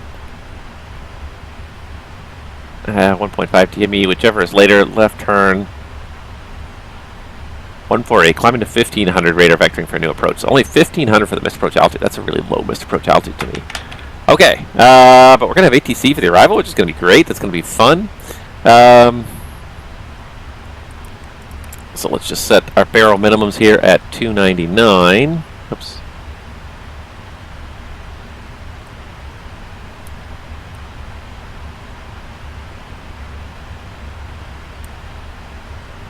$299 barrel minimums are set. We got to still load up the rad nav, but we're already like half done loading everything here, which is great. We're just coming up over Roble. Let's just check my flight plan here again. I just want to see where Roble fits along my flight plan here. This is way too busy here. Low IFR. Can I do high IFR? There we go. That's a little bit... Alright, so there's Roble. We're kind of over central Germany right now. Alright. It's a little bit early to be getting ready, but I just... because I'm unfamiliar with the triple, I really want to kind of make sure that I am on the ball with this here. So Prague page says we're landing with about 12.8. We're really kind of committing to Stockholm at this point. So, you know, silly me. I put 30 minutes, but I didn't put 30 minutes. I put 30 pounds of extra fuel. Sometimes I really... That's one of the few things I dislike about SimBrief, and it always defaults to the weight, and I mean, and we've been brought up now in the industry. Early on, you kind of think about fuel and weight, but what's more important than the weight per se is the time it buys you. So our company operations manual now says that if you feel like you need extra fuel, you don't tell them how much extra fuel weight you need. You tell them how much extra fuel time you want. So I want 20 extra minutes of fuel because of this weather, or 20 extra minutes of fuel because of these expected ATC delays, or 15 minutes of extra taxi fuel. But you put it in terms of time. You structure it in terms of time, which is it's good in a couple ways. First of all, time is the important factor. It's not how much fuel you have in the tank, it's how long is it going to last you. So that is the more important factor. But it also is important to think that way because if you switch aircraft types, you don't want to be, especially if you're new to an aircraft type, you don't want to be trying to figure out what will 500 extra pounds of fuel buy me. Oh, is it 10 minutes or is it 30 minutes? Like what, based on my aircraft type. If you're just used to thinking about it in time, you tell your dispatcher, I want 25 extra minutes. Doesn't matter what aircraft type you're flying, you're going to get 25 minutes of fuel in the tanks. So it's a smarter way to think about it, and it's a little bit of a frustration with SimBrief lately.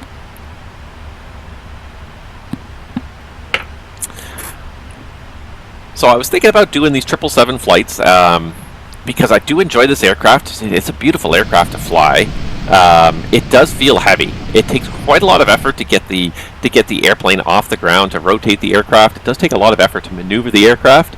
Lining up on the runway, still I haven't mastered that one yet. I'm always still kind of a little cockeyed when I line up, so I'm trying to get better at it, trying to sort of find what the good reference points are. But I'm just not used to flying an aircraft that's got like a wheel track of 120 or 130 feet or whatever it is. So I'm still getting used to that. But I'm debating now for the rest of the summer because I feel like I'm probably not going to revisit a pilot's life until we get around to September. Summer is so kind of challenging to fly, to find time to fly.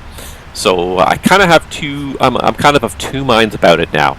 My first thought, of course, is to do a few more 777 flights, get used to this airplane, just show it off a little bit, what it could do, hopefully have some failures happen. I'm kind of waiting for some failures to happen. I might just cancel this out. So that message is gone, and oh, look at that.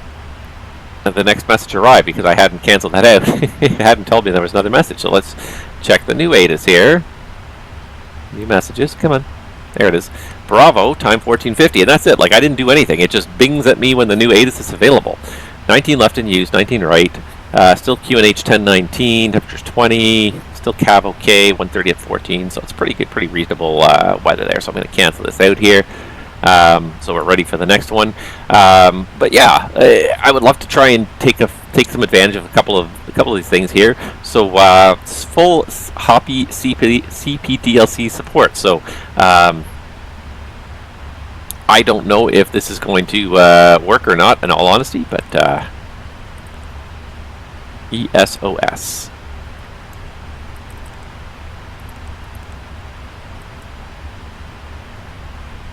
We can try.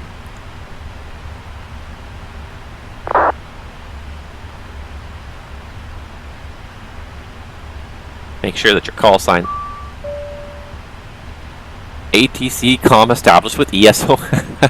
It works. It works. This is the first time I've actually had a chance to use it. I've done it a few times on the other side of the scope, but it actually works. So ATC comm established with ESOS. So he got my login request. He approved it, and I am now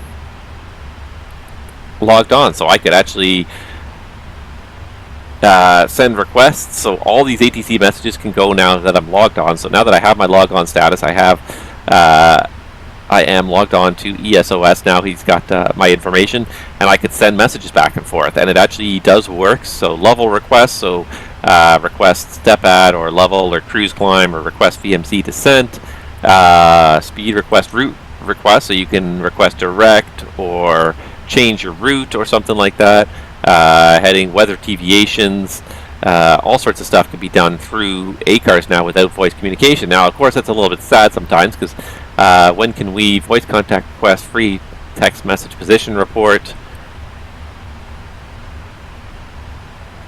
all sorts of stuff that you can do here. Emergency, if you have an emergency, you can do all this stuff. And so it's a fantastic system for a couple of reasons. I mean, it's tedious for the controllers, because I find that dealing with text is a little bit it always is slower. It requires more clicking on the screen, which is not the most efficient communication mode. The most efficient communication mode is often voice, in terms of speed of brain to message transmission. If you have to start clicking on a screen to kind of assemble a message, and that's the thing about the the CPDLC system, is it's not typing per se, but it's selecting from it's tapping a bunch of predetermined canned responses. So sometimes typing those in can be pretty not difficult, but just a little tedious. You got to specify all the conditions, like, okay, climb to flight level, and then you got to pick the flight level from the list, or contact this ATC center. You got to pick them from the list, type in their frequency. It's faster usually to say it than it is to click the number of fields that you need to get it working. But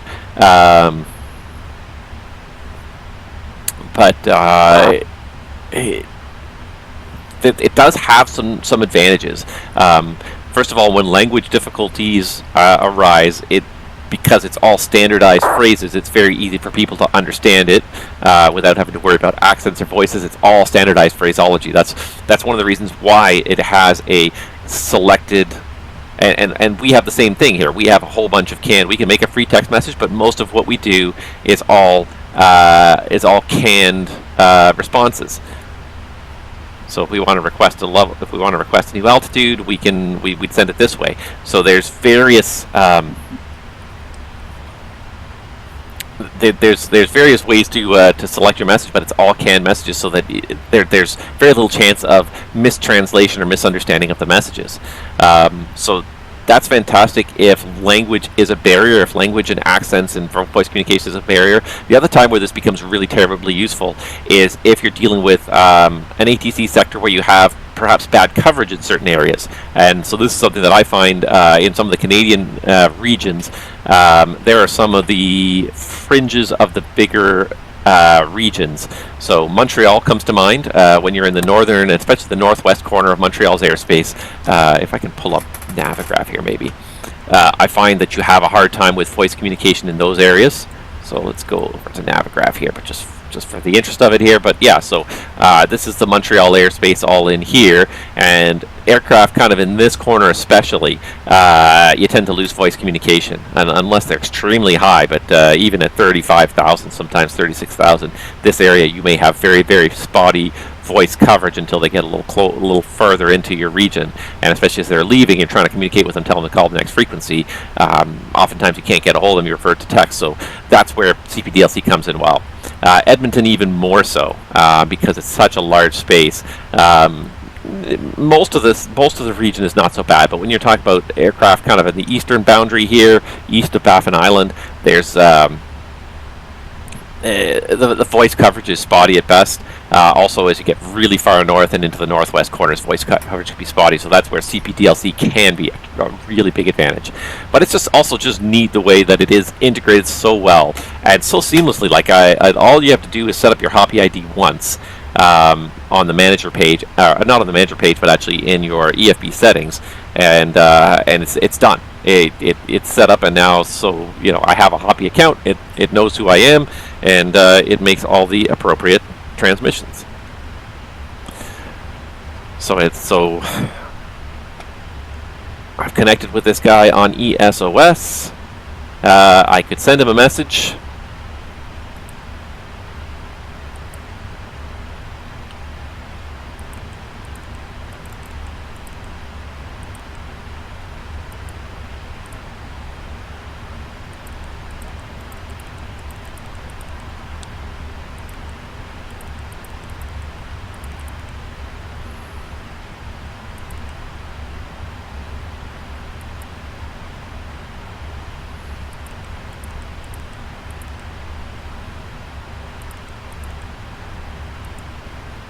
So I can literally send him just a free text message. Hopefully he's not so busy. I'm not trying to be disruptive, but it's the novelty of the system right now is fantastic, and the fact that it's so tightly well integrated into this aircraft is fantastic. So I should actually read that message. So ATC comm established with ESOS. And then I got and then there was an unable message that came in 2 minutes later, probably because I'm so far outside his space, which is fine. I don't take any offense to it or anything. We are way over central Germany, and his space is obviously just Sweden. So like we are still 200-300 miles from his space. It was more just a test for me, just to see that it worked. But it does work, and the fact that it's got the little cell cal chime there, so you know when a message comes in, very, very handy. I'm just going to keep on canceling my insufficient fuel. We are going to land with enough fuel, but yeah. The integration, I find this is the tightest integration I've seen yet, though. This is the most effective use of the ACARS system, and the way PMDG has chosen to do it, I guess, maybe has something to do with it. So what PMDG has done, and they outlined this in some of their documentation, was they are acting as a middleman for the ACARS system. So this transmission that I sent out does not go directly into the Hoppie system. It goes to the PMDG. It goes to a PMDG server, which then forwards it to the Hoppie system, and vice versa. So it helps ensure that the message is formatted correctly. But one of the bigger reasons why I think PMDG tried to do that, at least according to their explanation, is that they want to have the ability to use alternate systems in the future. So rather than hamstring their product to only work with the Hoppie system by hard coding everything in there with Hoppie, what they've done is, because you just interact with their web server, they've made it very easy that in the future they can add additional modules to their server to connect with different CPDLC type systems. So they're not just limited to using Hoppie, and it won't even require apparently like an upgrade to the aircraft or an update to the aircraft, because it's all the interface with the rest of the world is through a PMDG server. So PMDG just updates their servers, and now they have access to other services. So I don't know what other services they're planning on. I think the idea is that Hoppie is not going to be around forever. And one of the problems, I'm just going to turn this down because I think this is catching light in my glasses there. Yeah, that's a little better. I think one of the problems with Hoppie is it's an antiquated system.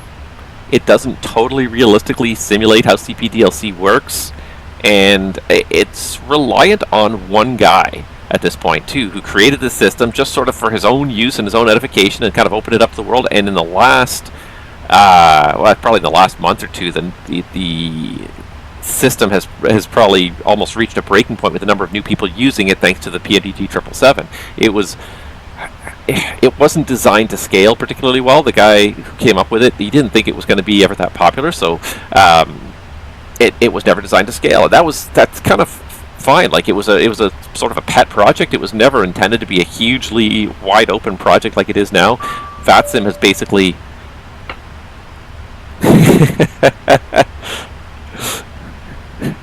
hello. And there we go. But it works. See, like, you have an actual human being at the other end. And somebody was saying that, like, well, why do we have to use the Hoppie system? Why can't the PMD just have their own system? But it's like, the whole point is you have to communicate with other human beings who are sending actual messages. You could try and script it, and it would work to a degree, but especially with lag, like, you're not going to use CPDLC to issue, like, approach clearances and things like that, because you need faster communication. The trouble with CPDLC too is there is this lag time. I sent that message probably like 4 minutes ago, 5 minutes ago. I got a response now, and that's fine. For most en route type messages, that's fine. Let's see here. Review ATC uplinks. So he sent it at 15:27. I sent the message at 15:23. So it took 4 minutes for the round trip for the message, which is not terrible. If he's not too busy, that's a pretty reasonable response time. But obviously, like, if you're turning on to an approach, 4 minutes is an eternity when you're trying to get vectors onto final. So CPDLC will never completely replace voice communication. In the terminal environment, voice communication, I think, will always be king because it has the immediacy that's necessary. But in the en route environment, where things are happening at a quieter, slower pace, if I don't make the turn or the altitude change right away, it's probably not an issue.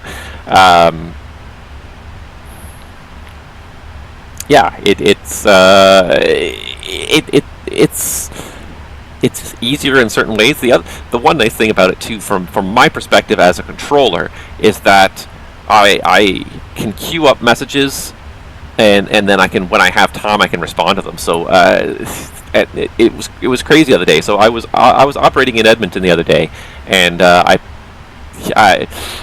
my relationship with Hoppie has been on and off over the years. Probably about 4 or 5 years ago, I was kind of using it a little bit, and a few people were asking for it, but very, very few in the grand scheme of things. And I would end up, like, I'd go whole sessions without ever talking to anybody. And it just a couple times a month you might have 1 or 2 people using it. So it was a neat system at the time, but it was like there's almost no point to me running the extra software and the time it takes for me to turn it on again and just set it all up and get it running.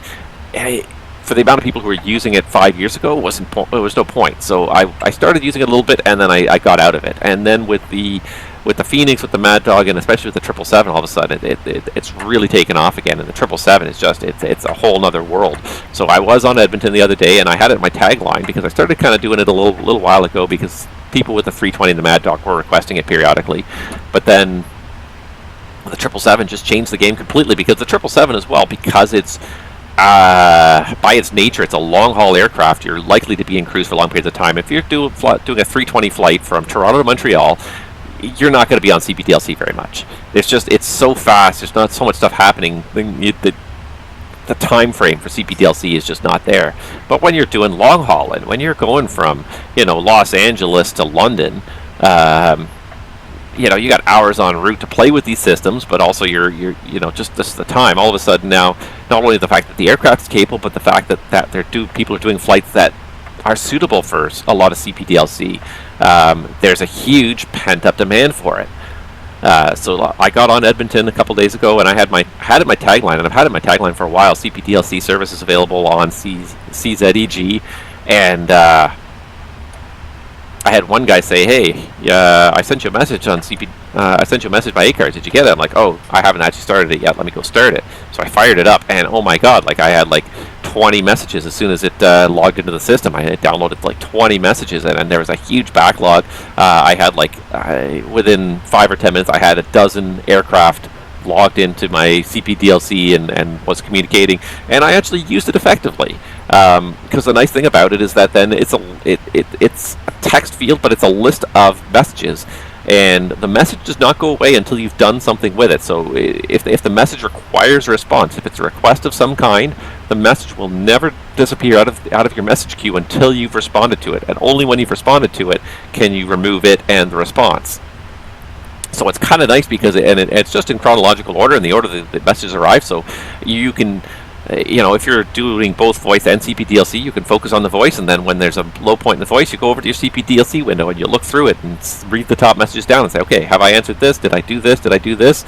And sometimes you'll leave them up there to remind you that you're waiting for a response. Like I gave this guy a climb instruction, and now I want to see a response from him before I remove that message from my queue, just to make sure that he did get the message, and I don't forget that he has or has not acknowledged the message yet. But there is something very nice about that workflow, in that you can switch to it at any point in time. You can see what messages are in your queue, you can see the list of responses you've made. So it's, in terms of not forgetting things, it makes it a little bit easier. Because I'm a human being like any other, and when you're controlling, sometimes you see tasks that need to get done, but then you've got other tasks to do. You've got multiple different things going on in multiple different places. You go and you deal with the one job, you get this guy turned on to final, you give him his clearance, and then there's something else you need to do, but you've forgotten about it by the time you're done with this. So that's the nice thing about the CPDLC system, is that in order, here are the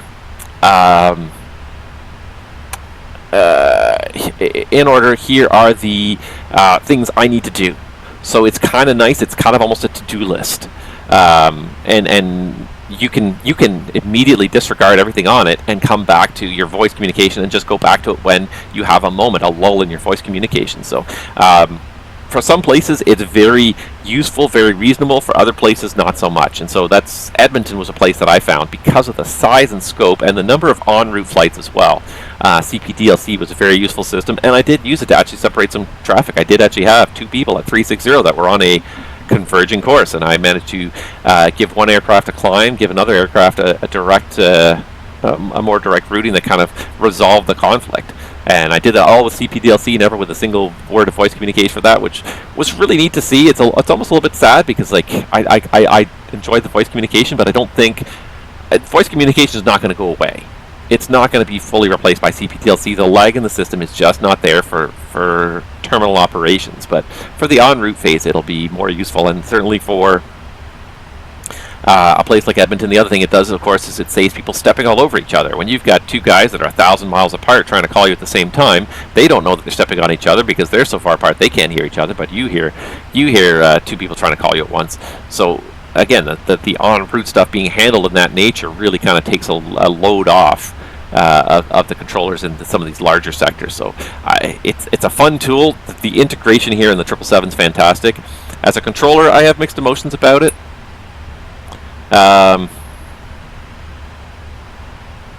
As a controller, I have mixed emotions about it. It's not the end of the world. It's not great. It's not terrible.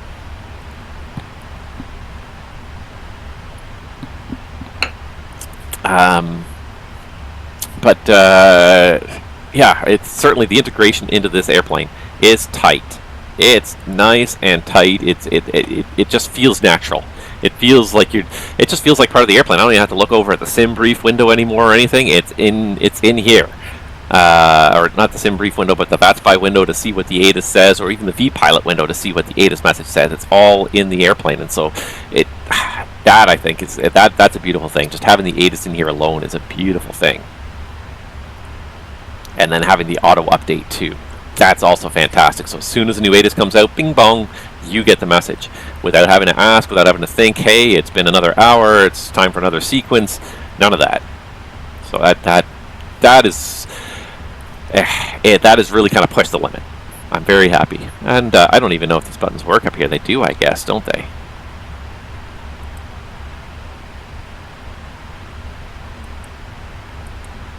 So let's see here. If I do this, no, because you can accept and reject the messages. I forgot there's buttons up here. We're going to have to test that next.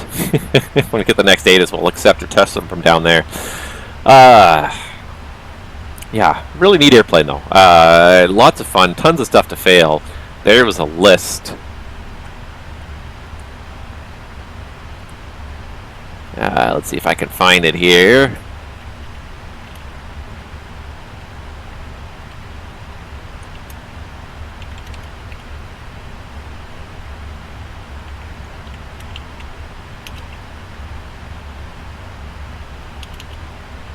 I'm just trying to find it here. Introduction. There we go. Because I think a lot of people missed this because it was kind of hidden in one of the folders. As there's links to this documentation, so they have a full-on training program with 3 different training files for the 777 that kind of explain all about it. But here's the list of failures. So I was kind of looking at this, like the amount of failures that are available in the system. Just in the air conditioning system alone, there's what, 20, 25 failures there. The APU's got about 10 different failures. Autoflight's got a handful. Comms, you can lose left and right comms. Doors can fail.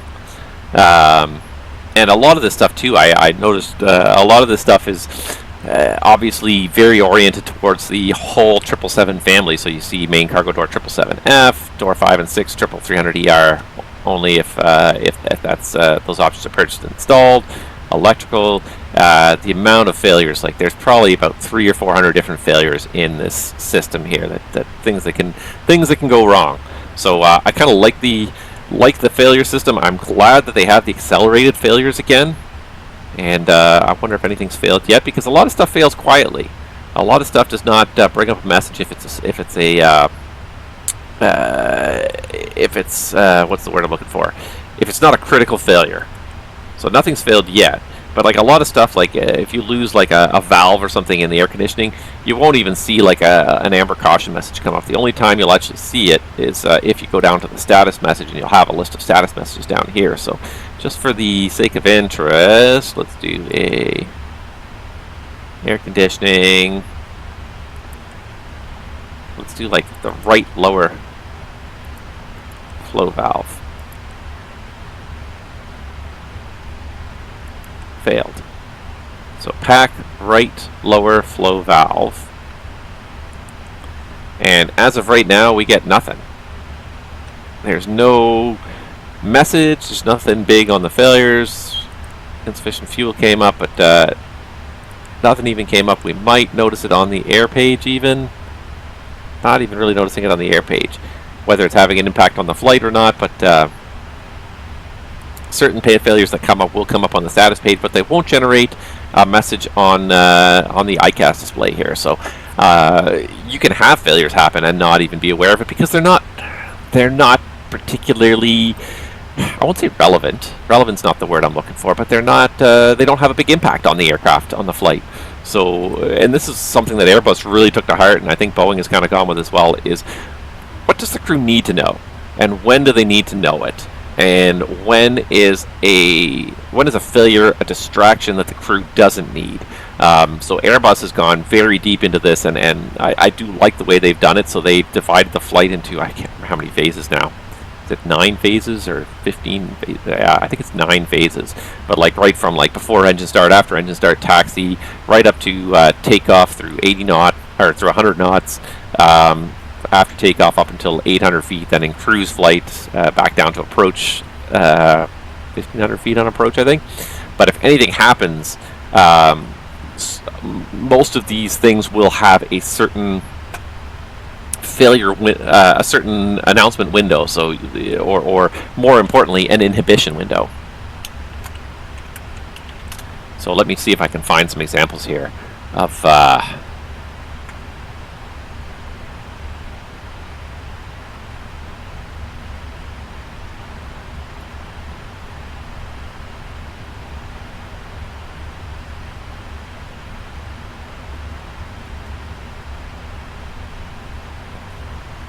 let's see here. Trying to find an A320 FCOM if I can.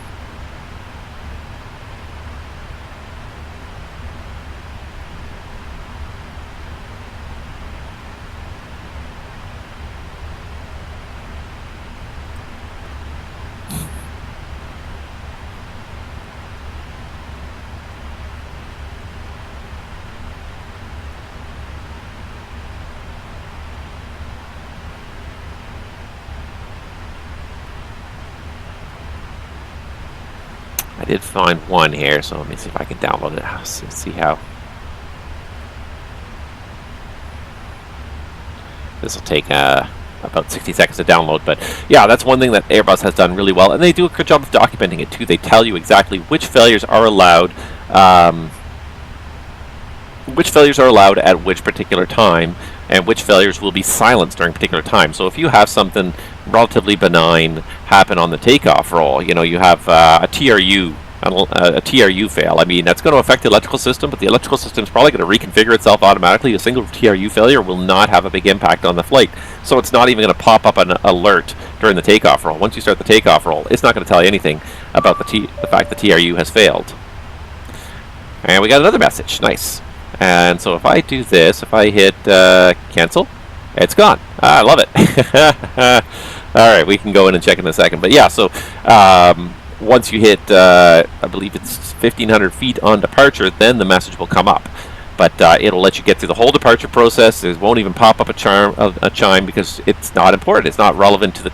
There's no reason to abort a takeoff for a TRU failure, for a single TRU failure. So it's not even going to tell you about it until after you're airborne. Then it'll let you deal with it once you've reached acceleration altitude. The airplane's accelerating, flaps are up, and everything like that. Then it'll go ping, and it'll say TRU fail. I may have failed 3 or 4 minutes earlier, but it's not really relevant. And if it pings during the takeoff roll, it could be more of a distraction. It could be more of a problem than the TRU itself, just by distracting you at the wrong moment during the takeoff. So, anyways, let's go ahead and have a look at this here. COM, and I canceled it, but we can go ahead and go and flight up. So information Charlie 1520 Zulu time. 19 left in use, departing 19 right. Met report wind 120, 15 variable between 100 and 160. Cap OK 20 degrees, 10 degrees, 10 18 now. So we got 10 18, which I got there ready to go. All right, so now I think we're approaching the airspace here. So we'll go ahead and dial up ESOS center 18405 118405.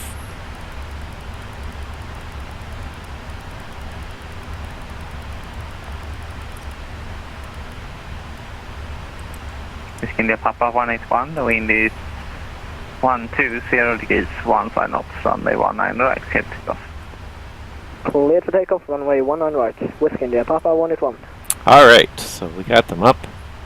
And what is the title here? It's Stockholm, or Sweden Control. Sweden Control, good morning. Swiss Air 1250, flight level 370.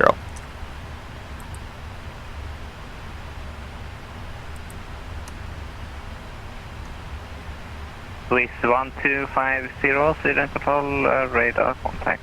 Actually squawk 5301. We'll squawk 5301 for Swiss 1250. 5301. Alright, so let's start doing some landing calculations here. For 19 left. 50 radar contact, climb to flight level 380. Climb flight level 380, Swiss 1250. Let's just make sure we can. And max 390. So 380 is able, so we're going to go ahead and go flight level 380. We're going to put 380 Papa 181 unit as our cruise. Ready for departure. Execute that, and then we can go back into VNAV here.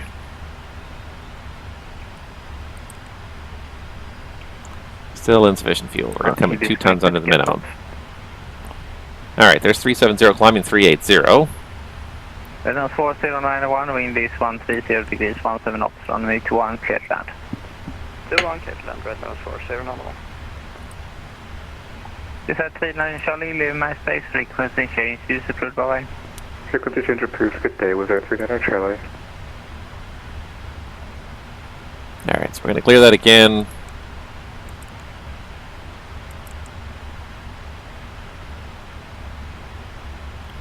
Speed, beat up path. Should level off here. Well, she's being kind of aggressive getting up there. Yeah, she's overshooting it a little bit there. Oopsie. Yeah, not too bad. She only overshot by 40 feet, so that's not bad in the grand scheme of things. But we are getting towards our top of descent point already. So let's go ahead and check this out here. Import from the aircraft. We'll do auto brakes 3. Sounds reasonable. Flaps 30. No non-normals. And make sure we've imported the latest weather and calculate. So distance available 8,200 feet. Required landing distance 6,400 feet. That's fine. So we can go ahead and plan on a flaps 30 landing. And 140 knot VREF matches 143. Gross weight 42.5. Yeah, let's do...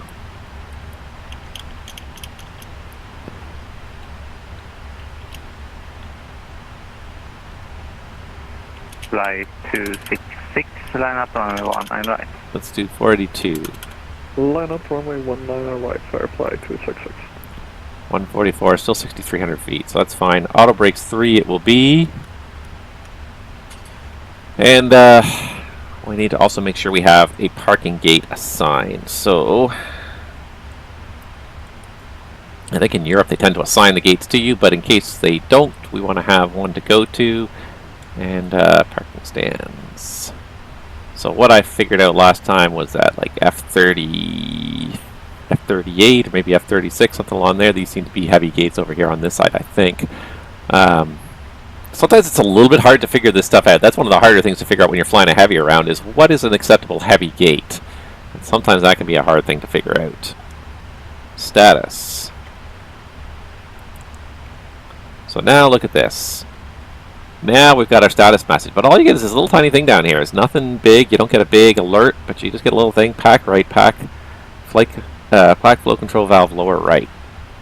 So there's something wrong with the right-hand pack, but it is still working. It may be in a degraded condition, but it is still working. It is still providing air to the aircraft, conditioned air to the aircraft. So it's not as a regular Protogen. Good morning. Welcome to welcome to 38,000 feet, where we're going to start down soon into Stockholm and see what the scenery looks like out in Stockholm.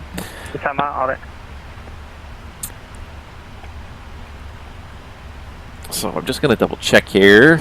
I don't believe that there is... 266, wind 200, correction, wind 120 degrees, 15 next runway 19 right, Alright, so NILUG, there's no arrival file, but we've got that in there. Let's just check and see if this is auto-tuned yet. There we go. We have auto-tuned 111.35, 184 degrees, which sounds familiar. Let's go get my ILS approach here. 111.35, 184 degrees. That does sound right. So we've got 19 lefts, localizer. We've got the minimums. I think we're just about ready to do an approach briefing here. Yeah. So we've checked our landing distance here. Our landing distance is sufficient with auto brake 3. No reverse. 6,400 feet on an 8,200 foot runway. So that is sufficient. And yeah, the arrival, right now we're planned, we don't have a clearance for, but we're planning the NILUG to Papa, 10-2 Bravo for Stockholm, Sweden. Let's just put this in daytime mode here. So routing constraints are all as published in the box. We're expecting 17,000 or below at NILUG, and there we do have a max 230 knots, minimum holding altitude of flight level 100, or a max of 210 knots between 90 and 70. Firefly 266 airborne. Not anticipating a hold anyways, and we do have more holding limits over here at TEB, but we're going to follow this. We're going to expect a radar vector around from Sweden. I gotta stop saying Sweden. From Sweden, Sweden control to an ILS to runway 19 left is the plan. So plate 11-5, we do have the localizer USA 111.35, 184 all auto-tuned. The glide slope check height at 4 DME is 1373. The ILSDA 299 is set. Level 60 direct Karlstad. Runways at 99 feet, the airport at 138 itself. The missed approach is as published, or is otherwise advised by ATC. 1500 feet is the altitude for that. The MSA is highest southeast of the Arlanda VOR. 2200 is the highest MSA around Stockholm. Standard 3-degree glide slope. Pappy's on the left. Heils 2 lighting system. And for this, with full lighting, we need a 550 meter RVR. Landing on runway 19 left, it'll be a convenient right turn off the runway. Probably Whiskey 3 and back Whiskey all the way up to get to, as I said, we're going to probably aim to park on apron F here. I thought I tagged that. Parking stands and arrival routes. There we go. So I expect we're probably going to get Whiskey Zulu, and we'll go into, hopefully we'll go into Fox 38 if we're not assigned something. If we're assigned something, we'll go wherever we're assigned. I do love these restricted charts. 47s and 380, 800s, 478s, and all 380s can only use these particular taxiways. Nothing else really on the airport info chart. Airport briefing, anything good on the airport briefing page? Mode S, make sure it's always on. High intensity runway operations. Agencies not provided on aprons. Limited information provided. Minimum required thrust.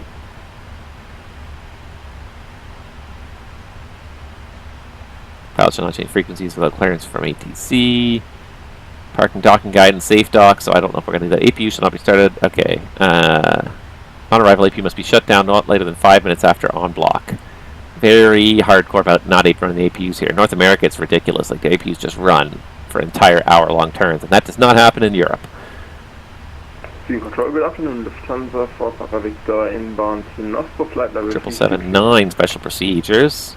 It is expected that wingtips are folded after landing. Folding wingtips, that's going to be an interesting thing. That's going to be an interesting concept people are going to have to get used to. Arrival speed restrictions. Aircraft unable to conform to aircraft below 100, maximum 250 knots. When established final approach, aircraft shall maintain 160 knots or more until passing DME distance corresponding to outer marker. So 160 or faster to the outer marker, 250 knots below 10,000 feet. Approach is not allowed when cleared for ILS approach 2500, shall be maintained until established. Runway usage. Ascent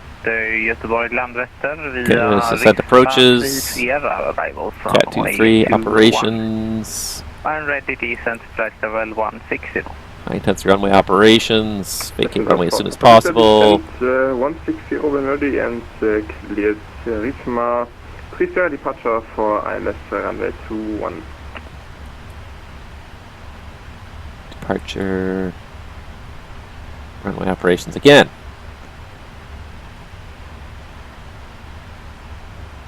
But basically the other note I saw here, if no taxi instructions have been received after landing, aircraft shall vacate the runway, hold before the first parallel taxiway and wait for taxi instructions. So, yeah, that's about... You cleared inbound Stockholm, Arlanda via the Nilug to Papa. Arrival runway 19 at left.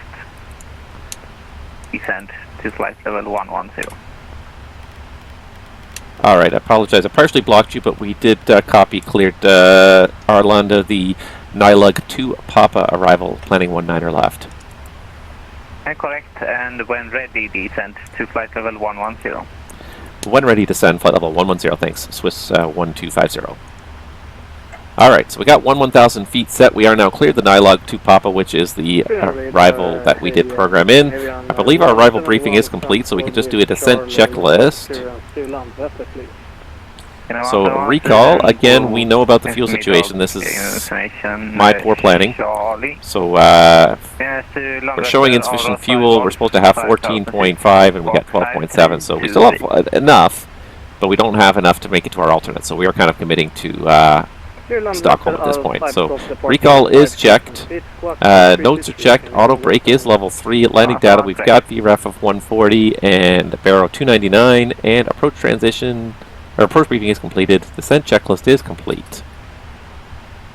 Alright, so we're going to cancel that again. We know about the fuel level. It's not terrible, it's not great, and it was all because I made one stupid little mistake, and that is I forgot to convert my pounds to minutes when I was making my flight plan, and it should default to minutes. I swear it drives me nuts. But anywho, we have made it over the coast of Sweden. I gotta stop saying Sweden. Sweden. I like to say Sweden. But I'll be interested to see how good this airport looks, because this is just one of the handcrafted airports from Microsoft Flight Simulator, but there's quite a few in Europe now too, and quite a few of the major airports. There's quite a lot of, and I appreciate Microsoft for doing this. They have very much, what am I trying to say here? They have very much chosen a variety of airports to do their handcrafted airports. So it's not just major airline airports, it's also smaller little general aviation fields in interesting areas, which is good. Like, I kind of like that. Like, as much as I am more an airline pilot per se, I appreciate that they are trying to appeal to various different audiences within the simulator. So I appreciate that. That being said, they have done a good variety of major airports around Europe, and there's a really great map, and I have this up here now. It's one of my bookmarks here. Oh yeah, my FCOM finished downloading. Okay, yeah, thank you. Papa Victor, shortcut 2, proceed direct Golf 931. Lufthansa Papa Victor there, Golf 931, thank you very much. General limitations, operating technique, speeds, data. Alright, so that's, I'm trying to find the right part here that's got the standard operating procedures in it here. Cargo loading. Fluid contaminated runway.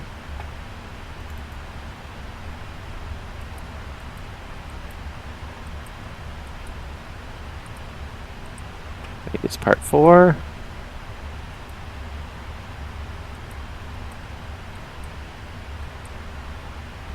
There you go.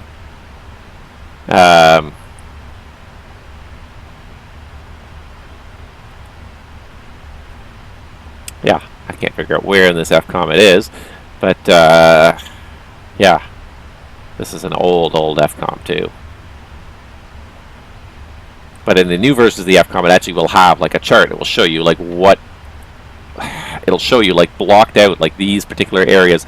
This is not. This alert will not come up during these particular areas, so that does not seem to do that anymore. Let's see here.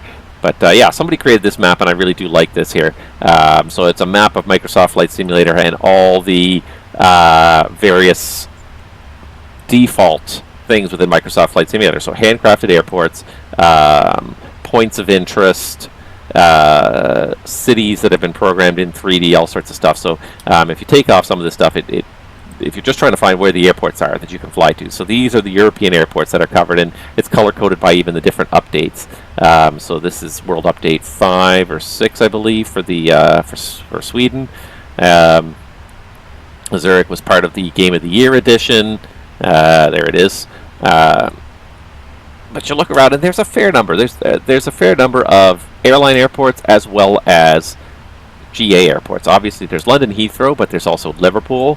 Good evening. There's Amsterdam and Rotterdam, Cologne, Frankfurt, Stuttgart,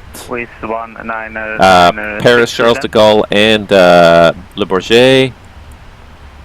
So there's a good mix of airports. So like even for me, as someone who has not bought any payware airports within Europe, I already have like a handful of airports I can fly to. You're in Denmark, you're in Copenhagen now. I'm Sweden control, I don't control Denmark, as you can hear on my call sign, Sweden. You have Copenhagen approach online that will take care of you. Oh, sorry, I apologize. We'll contact Copenhagen approach now from frequency. Bye-bye. We'll say 106. Ciao. Yeah, talk to you later. But yeah, so I think that we could probably have a decent pilot's life career if we're careful about what airlines we pick, somewhere where we've got a hub that's already covered, and then we could probably pick up a few payware airports around Europe, and that's kind of my. But there's a decent number of airports already covered here. So I haven't decided quite what I want to do with the next season. I think we'll stick with JetBlue for one more season, but I'm starting to, what's the word? I'm starting to kind of come around to the idea of let's do at least 1 or 2 seasons in Europe. Let's go and explore Europe, and I think that'll be interesting because it'll be for me it'll be a challenge. I'm not used to Europe. I'm not used to transition levels. I'm not used to QNH. I'm not used to a lot of European procedures. So for me, it'll be a learning curve for sure, and I'm not 100% confident in myself, and especially learning stuff on stream. You know, like how much do you really want to embarrass yourself in front of other people? But at the same time, it could be a fun, interesting challenge. I wouldn't be able to necessarily relate to it as much as I do with North American flying, where I'm very familiar with it and I understand it, and I.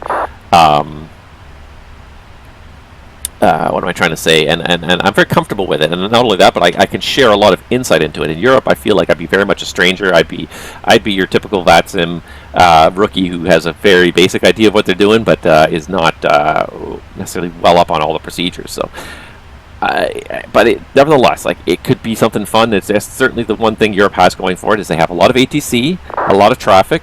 It's very dense. So a lot of ATC available online.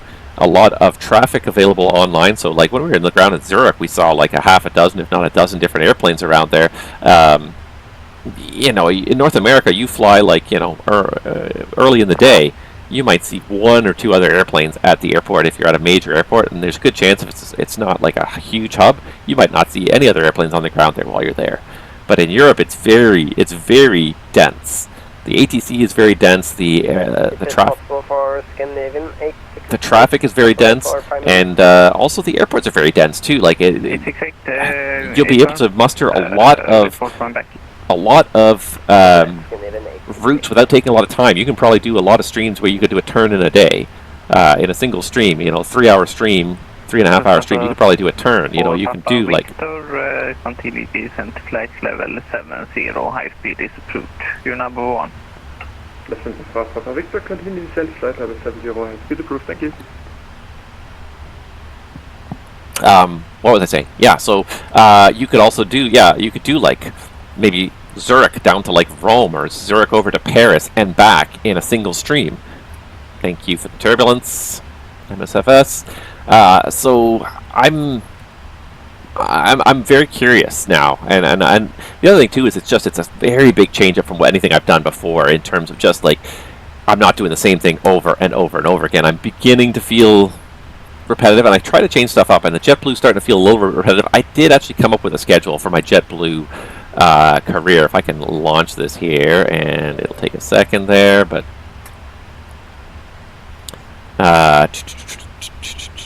I did come up with a career. I spent a little while kind of generating stuff. It's a little bit repetitive from what we've done before, but that's the way airline flying really truly is. It's repetitive. You do the similar routes over and over again. So I did come up with a schedule. I'm not 100% sure I want to do it yet, but I did come up with a schedule that I'm thinking about. And it is so New Orleans back to Boston, Boston to Denver, Denver back to Boston.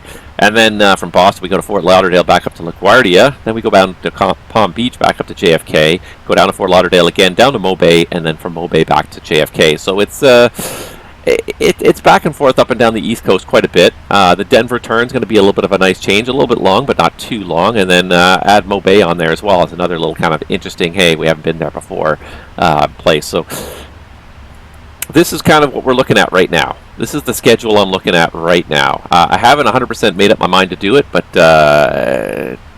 if I don't change careers, and that's still always an option.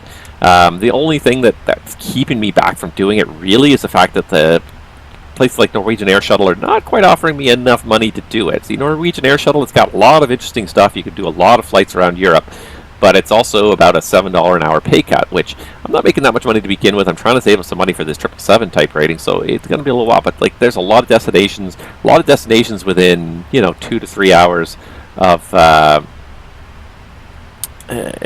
to 3 hours of Oslo. So it could be interesting.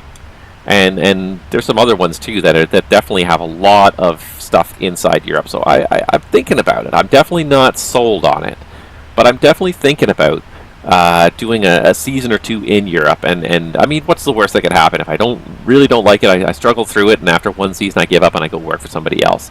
The thing that's really holding me back right now is just the paycheck from JetBlue right now.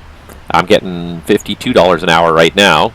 And I'm also about to upgrade too, but within the next season I'm going to reach the rank of senior first officer. That's the one kind of interesting thing about this, is that your pay rate is based on your ranking in the system as a whole, but if you go start a new airline, you don't start at the bottom, you start at whatever you're at right now, which is kind of not the way it is in the real world. In the real world, you go to an airline, you start at the bottom again. You're at the bottom of the pay scale, you're at the bottom of the seniority list. Your upgrade will come based on that list and that list alone, not based on your previous experience. Your previous experience will determine if you're qualified necessarily for that upgrade, but it won't get you that upgrade any faster, and you certainly won't get paid any more just because you came in here with 10,000 hours instead of 2,000. So that's one thing that about a pilot's life that's not realistic, but I wouldn't want to necessarily do that, cut people back down to zero again. I understand why he does it this way and why, like, your pay is going to slowly accelerate as you become more experienced. Yeah, that's one case where I think doing it realistically would be so frustrating, but then you got to think, like, that's what it's like for the pilots in the real world. Like, if you want to jump ship, once you've got 3 or 4 or 5 years in an airline, you lose everything. You lose all your seniority, you lose your chance for vacation and good days off, and being able to choose the trips you want and bid on what you want. You may lose an upgrade. You may go from being a captain to a first officer again. You lose everything every time you change jobs in aviation, especially in the airline business. Everything is seniority based. And so data hire is everything. Scandinavian 868, back on frequency. Scandinavian 868, welcome back. So it can be very frustrating, and that's the one thing that holds people in sometimes. Left, when ready, descent, flight. Oh, I'm still talking to the guy, so I think you're wrong.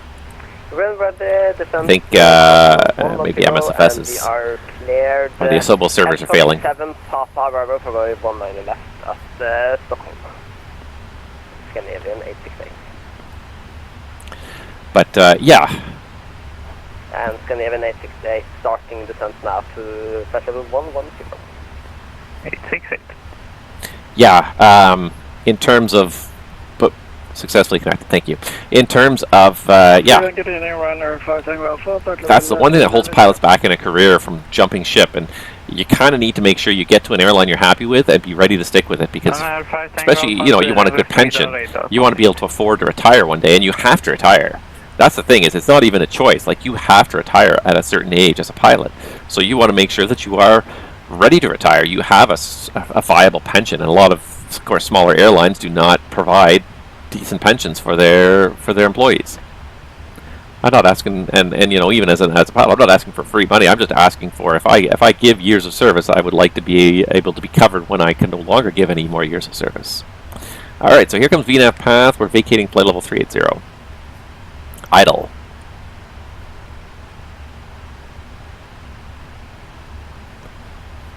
Alright, let's see if we can land this big sucker. And I find that this airplane is not bad to land, actually. I have done it definitely a handful of times. I don't find it terrible to land.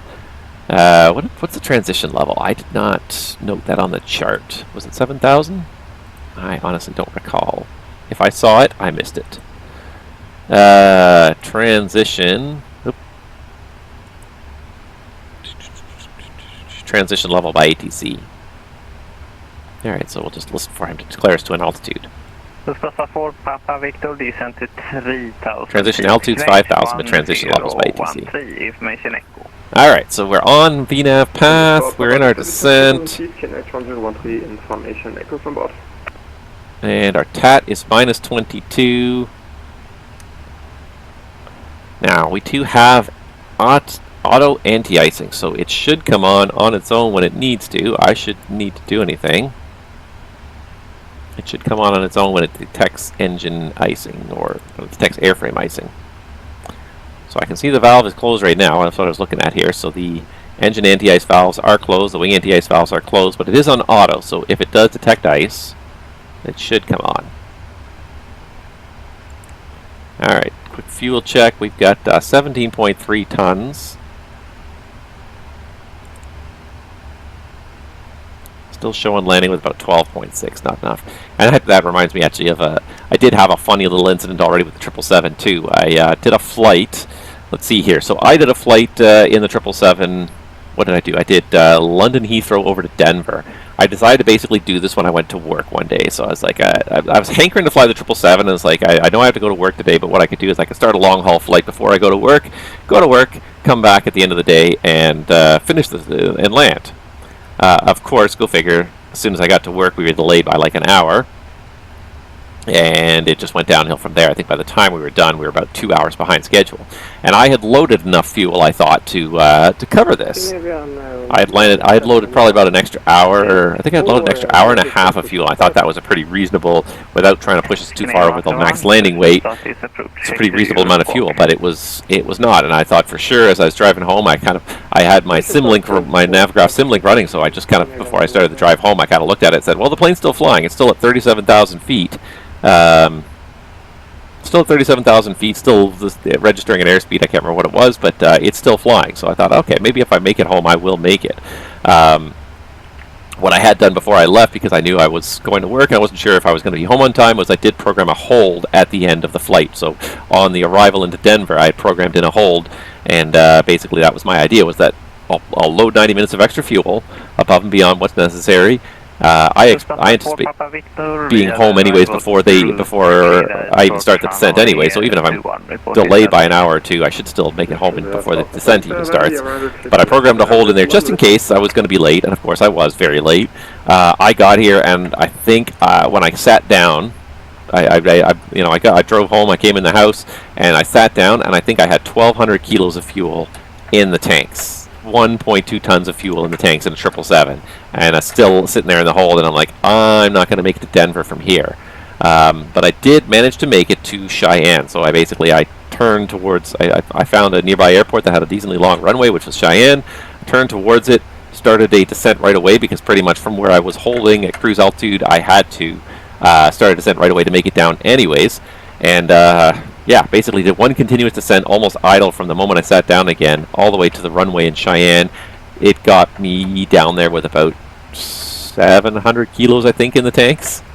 I think 300, 400 kilos per side still in the tanks, and I was just like, that was as close as I'd ever want to cut it. And it's a sim, but I'm still like, I figured for sure I was going to run out of gas on the way home. As soon as I got home and I saw there's a chance I can make it, I was so invested from that point forward. I'm like, we can do this. I can make this. We're going to make this. We're going to make it home. We're going to land the airplane safely. Not with much gas to tank, but we're going to land the airplane safely. And I did manage to land it safely. I taxied to the gate, and then and then I left it sitting there for an hour or two. I went and did some stuff around the house, and I decided to finish the flight to Denver. So I put in an extra couple tons of fuel, took off again, landed in Denver. A couple hours behind schedule after a little bit egg on your face landing at the wrong airport because you ran out of gas. But I was so happy that I actually did kind of finish that. I honestly did not think it was. I figured for sure on the way home at some point the airplane was going to run out of gas and nosedive into a field somewhere. So I was super excited when it actually did work out. This is for Papa Victor, the wind is 210 degrees, 1 knots. Runway 21 clear. Papa Victor, runway 21 clear. Alright, we're getting there. Gotta be 17,000 or below at Nylug. We're right on path, so I think we're gonna make all the restrictions here. We've done the briefing. We've just got to do the approach checklist once we transition. So far, so good.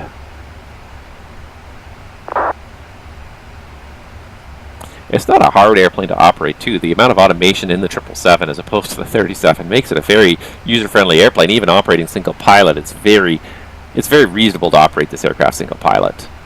Very, very reasonable.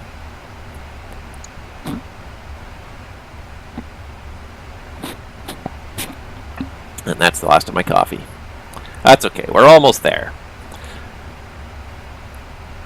So I haven't decided yet what I'm going to do next for a stream, and I don't even know when it's going to be, but I've been kind of toying with the idea of should I do more should I do another 777 trip, or should I maybe even think about doing another bush trip? Because the bush trips are also fun. They're a neat little interlude. A very big break from airline flying. So, Maybe 20 Sweden radar contact. Cleared inbound Xilan 5 Papa arrival runway 19 left when ready descent to flight over. So I've been thinking about that, whether I should do another 777 flight, or maybe I should try to squeeze in some bush trips before we do the next season of a pilot's life here. And I haven't quite decided what to do yet. I mean, there's some good ones there. There's Breckenridge to Mariposa, Yosemite. I've done the Patagonia one. But there are a couple here. There's one for Sweden that's actually pretty short. It's only about 3.5 hours. It's not a very long one. You could do it in easily 2 streams, maybe even 1. So that might be fun. Try and squeeze in another bush trip as well this summer. Just change it up a little bit from the pilot's life. It's a different type of adventure. But definitely could be fun. I would like to try it anyway. So I'm thinking that maybe my next live stream will be another Microsoft Flight Sim bush trip. Just get them out there, have some fun with it, try and get some completions. But more than that, just go out and see different parts of the world and explore different parts of the world that I don't normally get to. I don't really spend a lot of time looking at. I mean, most of the time you're looking at these things from 20 or 30,000 feet, and it's nice scenery, but it's obviously you're not getting the full effect of it down from this altitude. Sometimes you just yearn to fly down low and slow and see the scenery up close and see the details. Like there's a town there, I think, but I can't really see anything very much of it. There's a little road that leads away from it because again we're at 24,000 feet. We're at 5 miles straight up and probably about 10 or 15 miles laterally there. So the thing is at least 8 to 10 miles away from us. You can't see the detail. You can see it's there, but you can't see the detail. It isn't that ironic because there's so much detail in this world. 4 Papa Victor, contact land at ground 121.905. Papa Victor 121.905, bye-bye. Bye.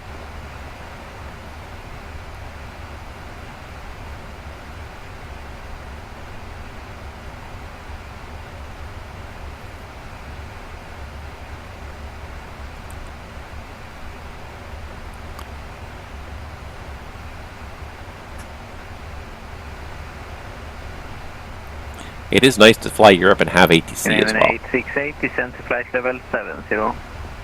Descent to flight level 70, Canadian 868. Because that's something that I definitely miss when I fly North America. Big, wide open skies, often very little ATC coverage. You look at the map here of VATSIM right now, and the coverage in Europe it's not fantastic. It's about 40% of the en route sectors by area, but we do have like Lisbon,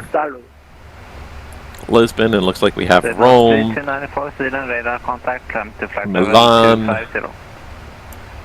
Dover, Munich, and of course Amsterdam. We've got a bunch of approach controllers. We've got lots of towers. It's just you compare North America and Europe, and North America 3 or 4 times the size of Europe, and less controllers, less traffic. So here it feels like there's actually stuff going on. Like I can hear other aircraft around. There's actually stuff going on when we land there. Hopefully there'll be at least 1 or 2 other aircraft in Stockholm when we get there. But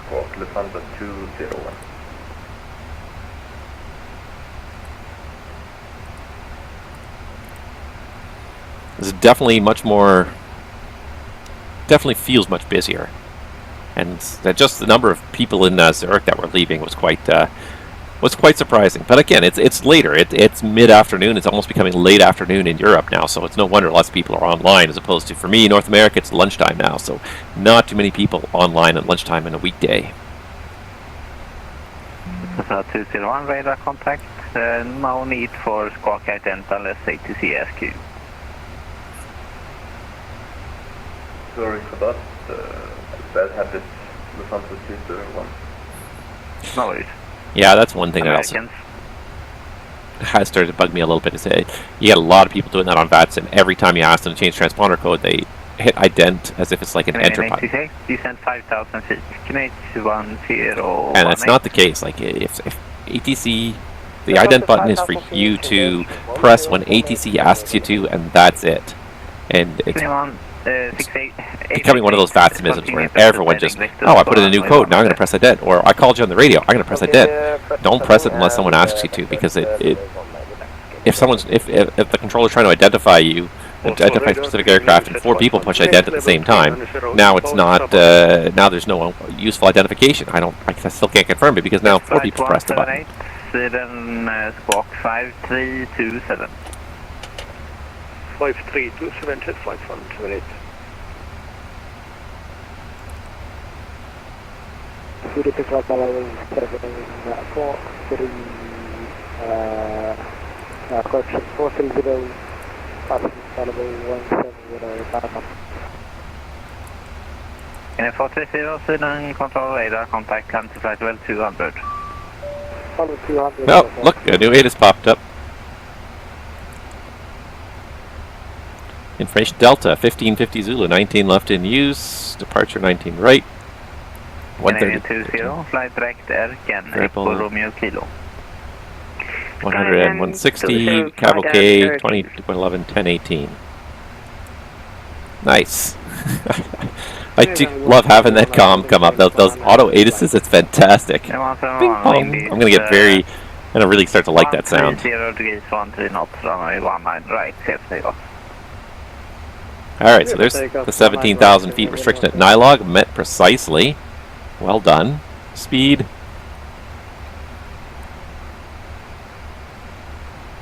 Yes, flight 178, radar contact, proceed direct Regma, and when ready, descent flight level 250. Alright, so we're turning a little bit to the left here. Stockholm is still Canadian 430. about 40-50 miles away, but we are getting there. We're getting close there. We're descending to 110. Descent to flight level 160. Pretty much right on path, very close to right on speed. This VNAV is working out really nicely here. Confirm, Riksma 30. Riksma 30. Thank you.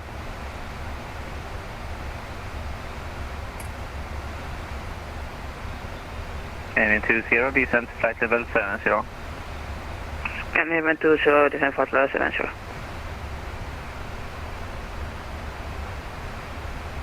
That could be a place. 1250, flight direct Echo Romeo Kilo. Direct Echo Romeo Kilo, Swiss 1250. Alright, cut the corner a little bit, there we go, that's good. Canadian 868, descent 2500. Insufficient fuel, every time the route changes it recalculates and says, yep, still insufficient fuel. Gotta help though, taking a little shortcut. 12.9, it's a little better now.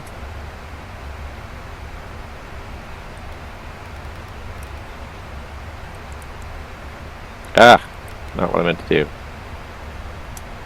I just meant to try and turn the knob this way to kind of sync it up here.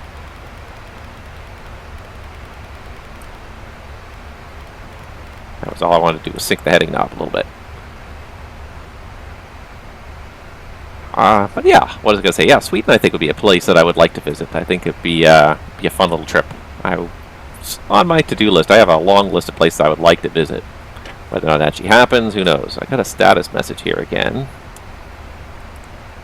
Blue status message. It's the same as before. Pack right, pack FCD lower right. Nose 3294, Lima State, frequency changes to bye-bye. And there's nobody else. No, there's no other. Just checking to make sure there's no ground controllers or anything, but no, there's still no ground controllers or anything. So. Thank you. Alright. Canadian 171, passing 2400.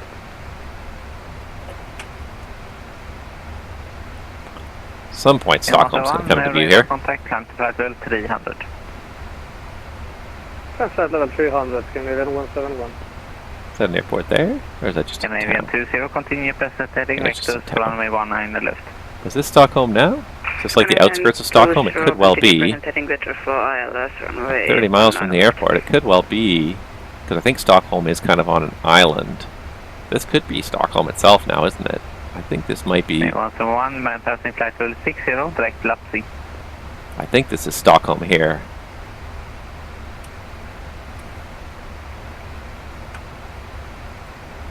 Scandinavian 101, man passing flight level 60, direct Lapsi.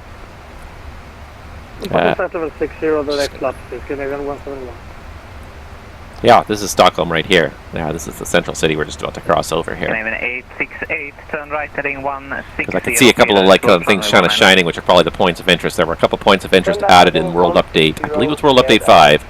And so I think that's what you're looking at there, some of those points of interest for downtown Stockholm. Right heading 160.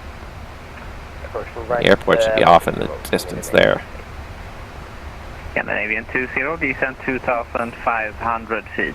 QNH 10. Go outside for a minute. Hope that's not too loud. 2,500 QNH 1018, Scandinavian 20.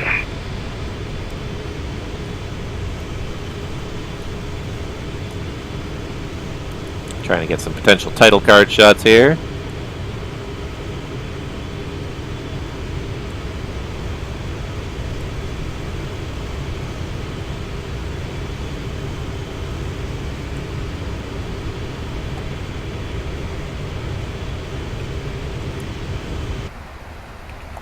Alright, that's enough of that. Although I am enjoying looking out the window as we go here.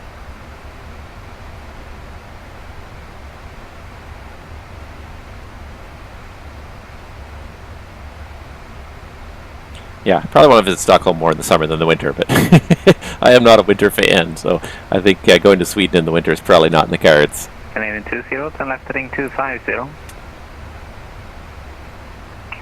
Left 250, Scandinavian 20. Alright, there's one departure there by the looks of it off to the east.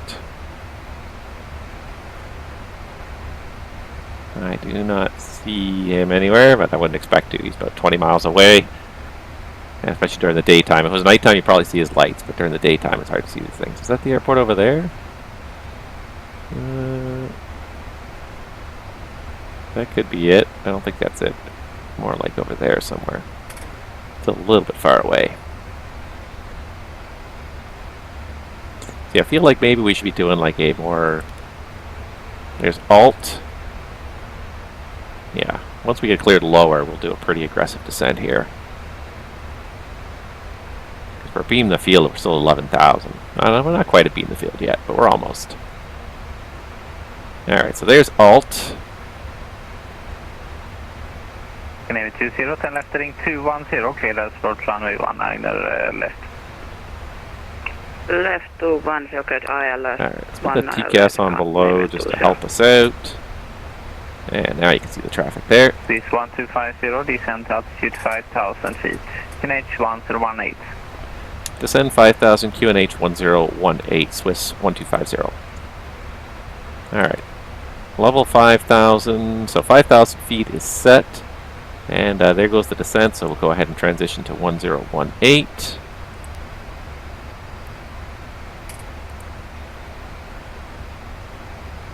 And we'll set the 250 max speed here. That'll set us 5,000 at EKR. That'll work out. We might need to go down a little more aggressively here. Alright, let's go ahead and do in-range checklists. Let's get lights on. Canadian 868, Seatbelts on. 130 degrees, 13 knots, runway 19 left. Alright, and what was I going to do? Oh yeah, checklist. Because it's easy checklist, altimeters, QNH 1018, QNH 1018. Approach checklist is complete. Scandinavian 483, request IFA clearance to Oslo as far, and we have information data and stand 63, Scandinavian 343, 483.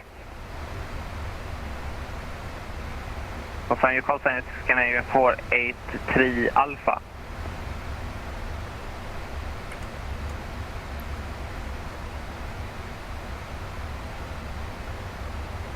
Confirm your call sign is 483 Alpha. Alright. Is that Yeah, the we airport won't there? take it. We have Yeah, that's the airport right there. Tuner cockpit. A little bit far out there. Give me once again, Scandinavian 34. So it reminds me a little bit of Halifax, like the kind of the terrain with kind of gentle rolling hills, forests, some lakes here and there. Kind of reminds me a little bit of Halifax that way. So you need to check your call sign.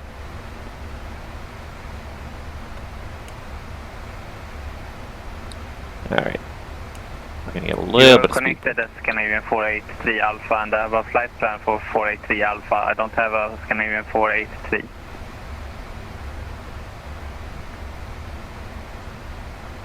Put a little bit of speed brake in, and boy, this thing goes downhill in a hurry, doesn't it?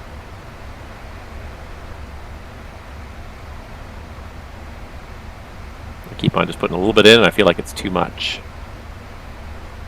But it also, the trouble is, like, it doesn't, it's not the trouble, but like, it's a vehicle with such large inertia that like changes don't happen instantly. Things take time to happen in this airplane. Scandinavian 2 laukaisee, pistän 1 left. Alright, that should be cabin ready. That's cabin ready. Good. There's the field right there. I see the aircraft on final for 19 left. Roger, continue approach number 2. Oh, I see 2 aircraft on final, I guess. So I see 1 there. I don't know where the other one is. Oh yeah, so we got 1 short final. Just about over the field. There should be another one about 3 miles behind. Not very... yeah, there it is. See the little dot of light right there. Kind of flashing there. That's him. That's the second traffic on final.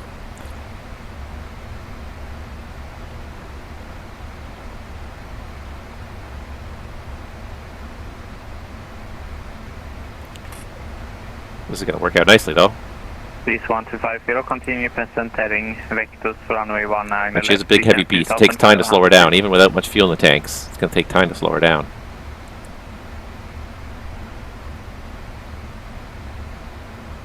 Please 1250, continue present heading. Expect vectors for runway 19 left, descend 2,500 feet. Continue present heading, descend 2,500 vectors for 19 left, Swiss 1250. Yes, flight 178, heavy mass space. Alright, so we got heading 003, 2,500 feet is set. We're still in flight level change. Canadian 430, descend flight level 70. Start reducing speed a little bit here, I think. Scandinavian 20, runway 19 left, clear to land, wind is 130 degrees, 13 knots. 1 left, clear to land, Start getting some speed brake out here to help this thing down a little bit. Taxi to stand Foxtrot 29 left via Whiskey and X-ray. Taxi to stand Foxtrot 29 left via Whiskey and Whiskey and X-ray, Canadian 8.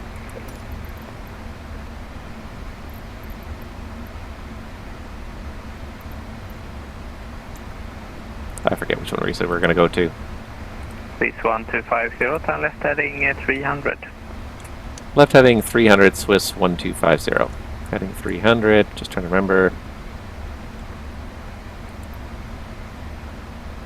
Canadian 430, flight back Golf 931. Start Golf 931. Alright, 300 on the heading.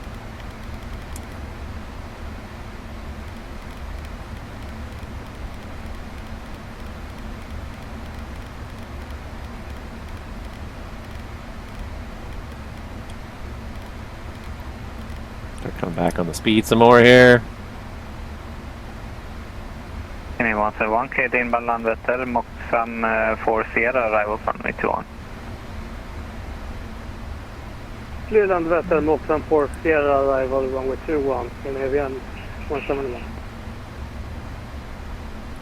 There's the heading 300, so we could probably do direct to the fix, radial in.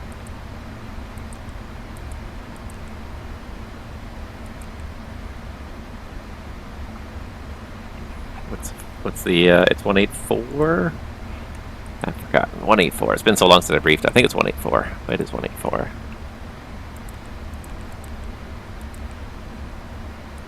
There we go. There's the final approach course. Insufficient fuel again.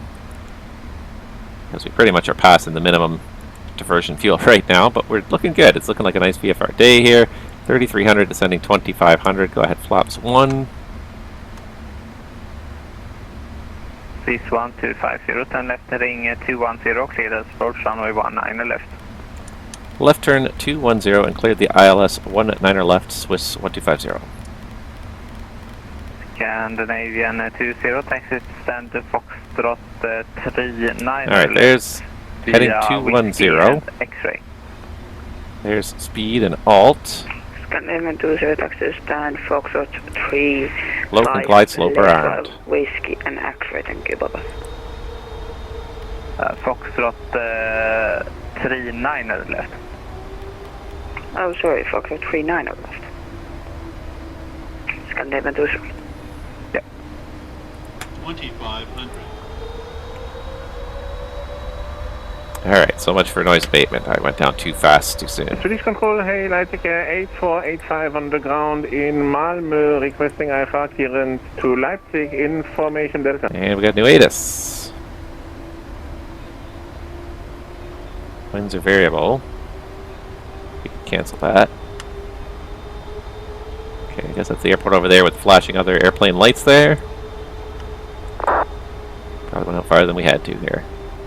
Sorry, who called Sweden? I was coordinating with other controller. Leipzig 8485 on the ground in Malmö, info Delta. Alright, keep the speed just gently easing back, 200 knots.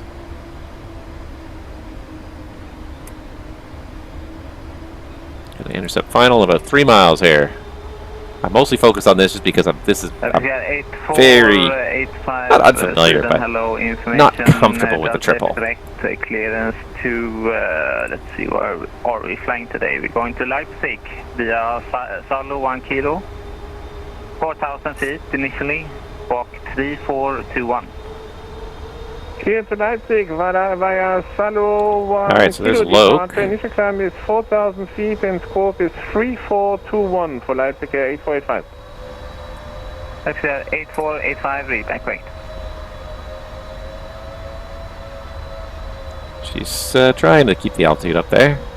Canadian 430, descend to 3,000 feet. QNH 1013, information Foxtrot. For Fox and then 3,000 feet, QNH 1013,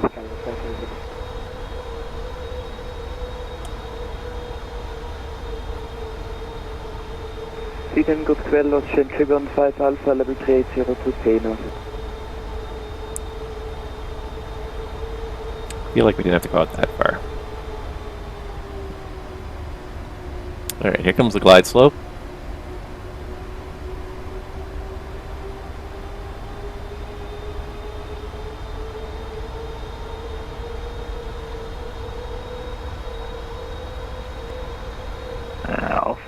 Austrian 315 Alpha, hello, what's your position? Century 15 Alpha 56 miles to Pano.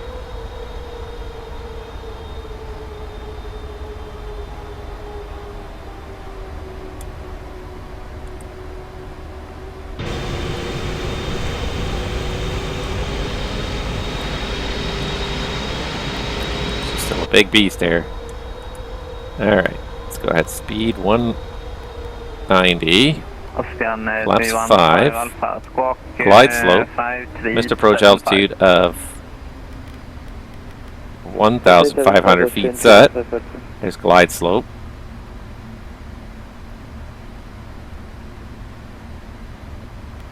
Canadian 430, via arrival route cleared as approach runway 21, report established.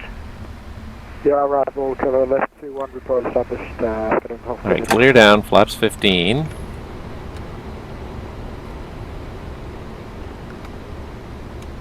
Control, good afternoon, Leipzig 55 at Malmö on the ground. Request AFA clearance to Leipzig with info echo board. 515 Sweden, good afternoon, information echo 160. correct, clearance to And let's go ahead, flaps 25. 1 kilo departure, 4,000 feet.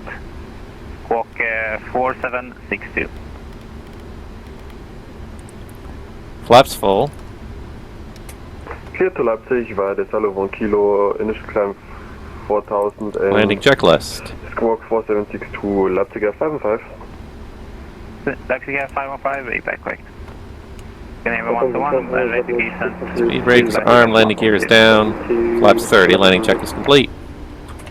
Canadian 121, ready to descent, flight level 160.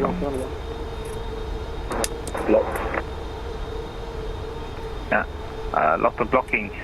Canadian 171, when ready descent, flight level 160. When ready, flight level 160, Canadian 171.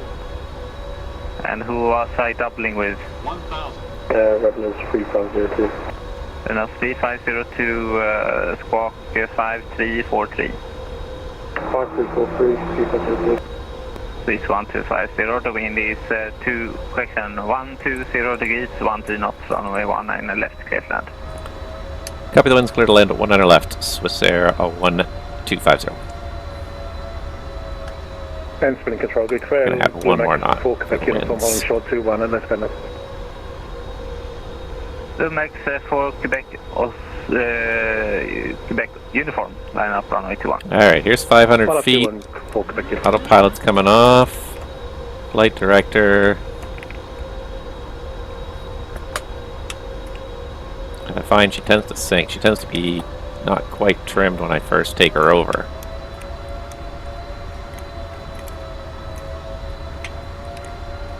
And she's got lots of inertia. She does not respond quickly to a change of trajectory here. And if I think I'll follow up to report from back. Continue. Hello. 50. Feel like that glide slope is bringing me in kind of low there. 3, 4, 3. Come on. Down you go.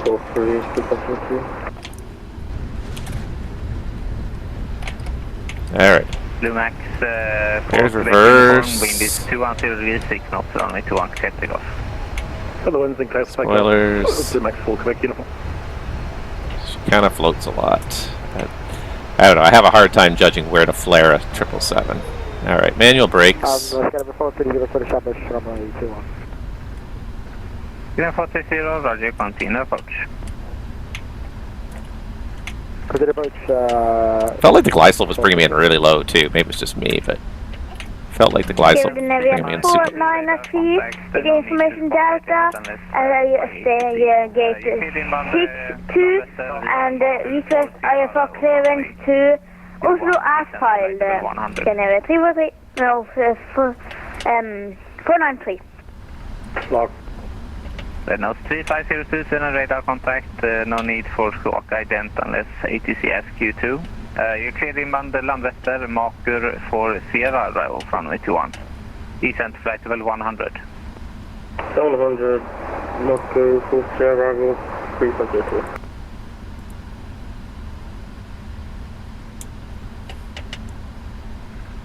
And Lumax for Quebec uniform, airborne passing 13. Swiss 1250, welcome to Stockholm Arlanda, taxi to stand 7 via taxiway Whiskey and X-ray. Taxi to stand 7 via Whiskey X-ray Swiss 1250, thank you.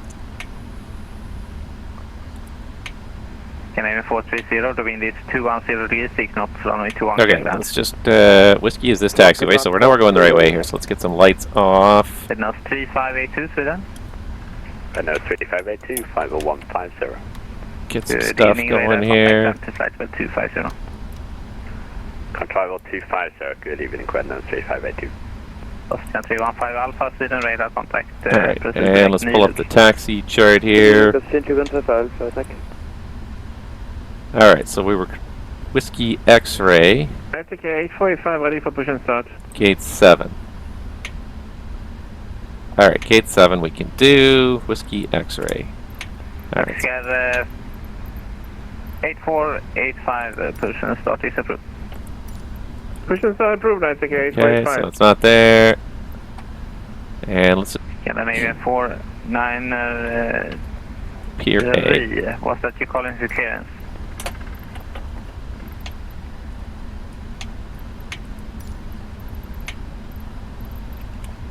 Well, we'll find it eventually here. It's got to be in one of these. Someone at Arlanda, call for clearance.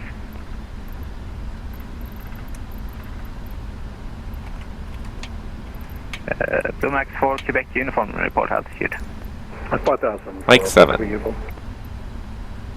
Blue Max 4, Quebec uniform, radar contact. All right. To flight Let's level see if 240. let's see if this works. All right, so I think we got the gate. It was not the best landing. It kind of floated in the end there a little bit. And I find one thing I'm not ready for is it's not trimmed when you release the autopilot. I'm so used to Airbus, and she's just trimmed and she goes where you point her, and I'm very much not ready to fly Boeing again. Just the idea of trimming. I guess the nice thing about having the yoke in your hands is you're used to having the trim switch underneath your hands when you're on underneath your fingers, your thumbs, and you're on the yoke, but I am just not used to flying a Boeing at all. I am an Airbus pilot through and through now. Point and shoot, that's the kind of flying I do now. Alright, so it's going to be a left turn onto the gate, so once we get a little farther along here.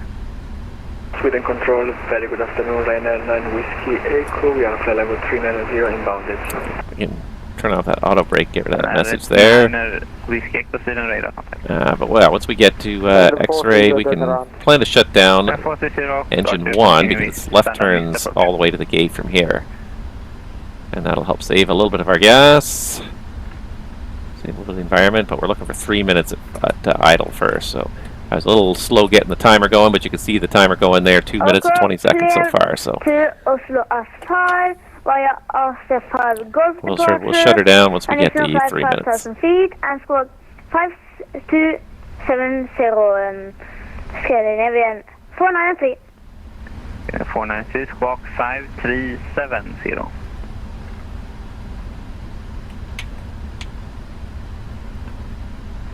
It's a pretty good looking airport though.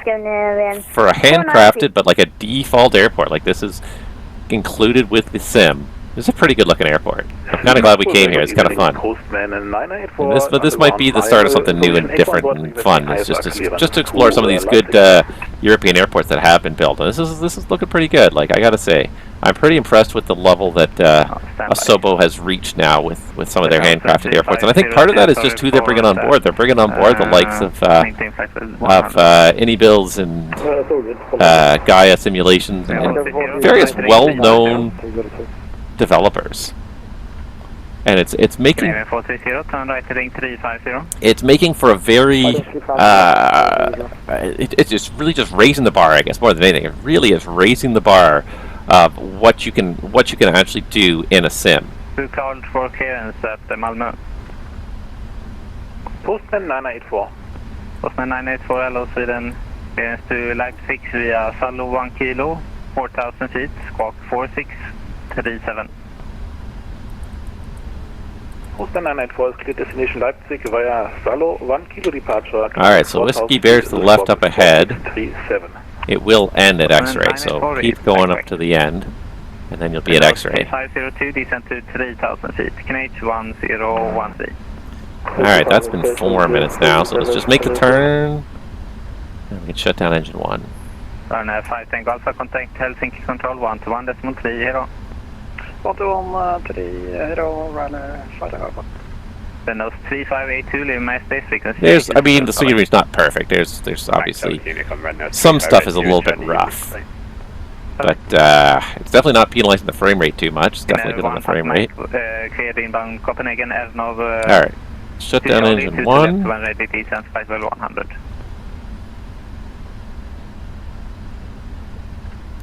Left engine shut down. One Papa Mike, go ahead.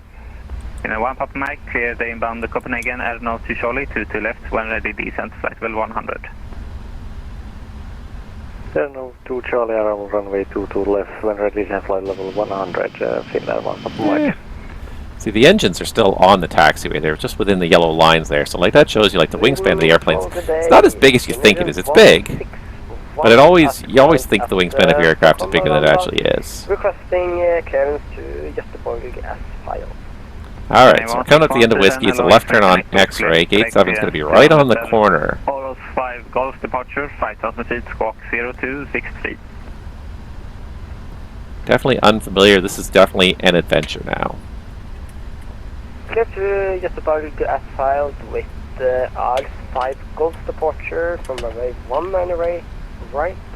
Initial climb is 5,000 feet and squawk 0263, Scandinavian 161. Yeah, 161, read back correct. Lap Takeoff 515, ready for push and startup. This guy 515, Roger, call you back, this company on the left blocking. Company is ready to taxi, that's okay, 845. Okay, 8485, taxi tolling point, runway 17. Holding point runway 17 for that's okay, 845. Light figure 515, once clear of the company on your left, position start is approved. When the company is when ready, when the company is gone, ready for push start, lap Takeoff 5. Canadian 430, turn right heading 02, correction, right heading 030. Right turn 030. Hopefully those marshals are waiting for us. We get to gate 7. Hopefully it all lined up correctly. That's one thing I find with the Asobo scenery is that oftentimes gate labeling is weird and inconsistent. And that could be a real problem because, like, if you're using GSX, you're relying on gate information. 171, descent flight level 100. It's a United triple by the looks of it. Flight level 100.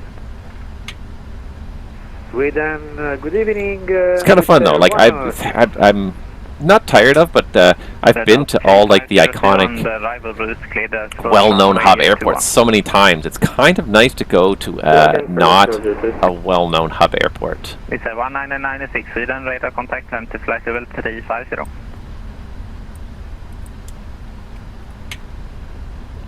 It's 1996 Sweden, radar contact, climb to flight level 350. Alright, so Zulu Lima, Again, flight level, which I want to climb to flight level 350. which is going to be the next one on the right here. Climb to 250. There it is, Zulu Lima. So yeah, left turn here on Zulu Lima. Gate should be right in the corner. Level 350. I see a tug there, so maybe this is maybe they're going to be ready for us. Sorry, say again?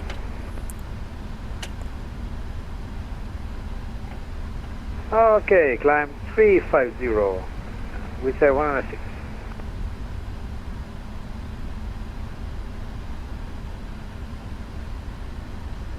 Keep in mind, there's no wheel underneath me here. The wheel is behind me. It still feels weird. Right, the information echo clearance, Chicago O'Hare, please. Now, if he's not there, I'm just going to do the self marshal. 7 is on the corner. That's gate 9. This is gate 7 here. This one that's closest to us. I don't know if there's going to be anybody there. If not, we'll just make do without.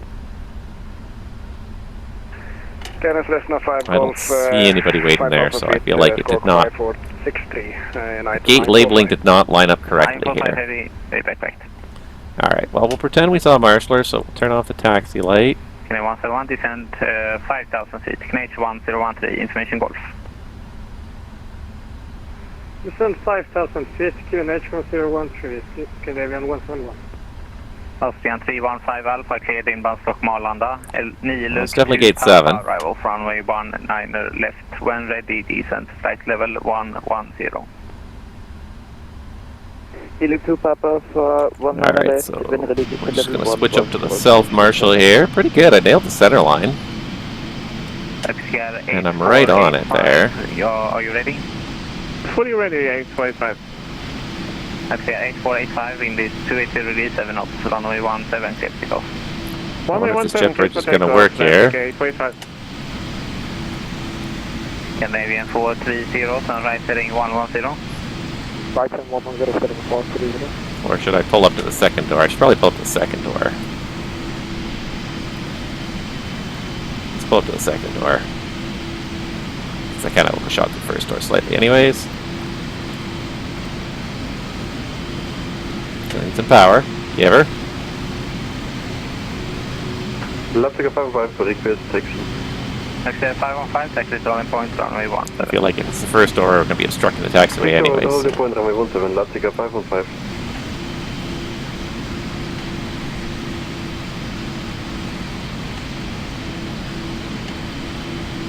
Canadian 430, continue the flight turn heading 170. That's about as precise as you're going to get. Actually, make it heading 180, clear as short runway 1, correction, runway 21. Carlos first 21 and right turn 180. I'm curious to know if this will move or not. Scandinavian 161 requesting didn't mean to do push and that. start Alright. from stand Foxtrot 29 left. Scandinavian 161, push and start is approved. Push and start approved, Scandinavian 161.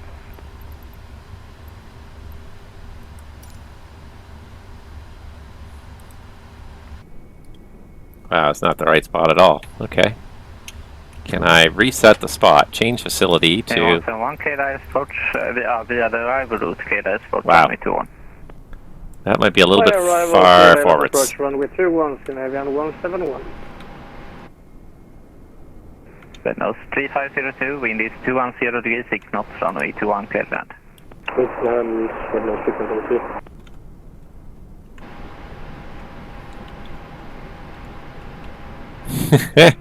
Can't do it. Can't make it work. We said 1996, leave mass base, frequency change this approach profile.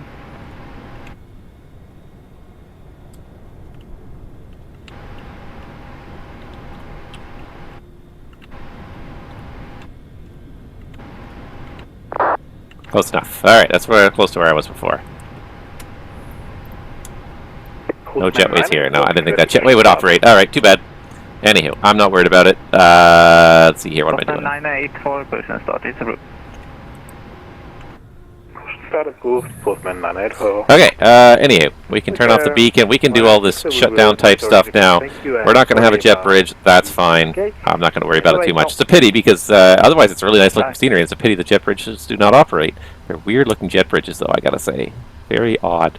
Probably due to the way this is such a snowy country. They're probably, the design's a little different from the kind of the standard jet bridge you see at most airports, but it's probably because of the nature of the climate. But anyways, let's see here. I think I've done everything. But let's just check the shutdown checklist. Hydraulic valve. No, I haven't actually done everything. I haven't done anything yet. So let's get these things off. Now I got everything. Hydraulic panel set. Fuel pumps are off. Flaps are up. Parking brake is set. Fuel control switches are cut off, and the weather radar is never been used, so it's off. And the shutdown checklist is complete, and we are here, everybody. Welcome to Stockholm. It's a nice looking airport. It's a pity the jet bridges don't work. I think they could have put some effort into customized jet bridges. They're very distinctive, very unique, but I think that we could have probably done something to make them work. I bet the other jet bridges work. I bet it's just on this pier that the jet bridges don't work, which is a pity, but what are you going to do? Anywho, that's it for me, guys. That was all I wanted to do here, was to show off the 777, have a little bit of fun, do some streaming while I have the chance, and I don't know when I'm going to have another chance. So, guys, thank you so much for watching, though. Keep an eye on the Discord. I will let you know when the next stream is coming up, but right now, I don't know. The schedule's up in the air for the rest of the month, and especially for next month, it's all up in the air, so who knows when it's going to be. I might try and do that bush trip, though. That Sweden bush trip looks short, sweet, but fun. I always like the bush trip, so it seems appropriate after we flew here to Stockholm to do that trip, so I think I might do that next, and then if we have time, we'll do another triple session, and probably in September, we'll restart a pilot's life with another season of JetBlue. But in the meantime, guys, enjoy your summer, whatever it is you're out there doing, have fun, and we'll see you guys all out there on the friendly VATSIMs, guys. Take care.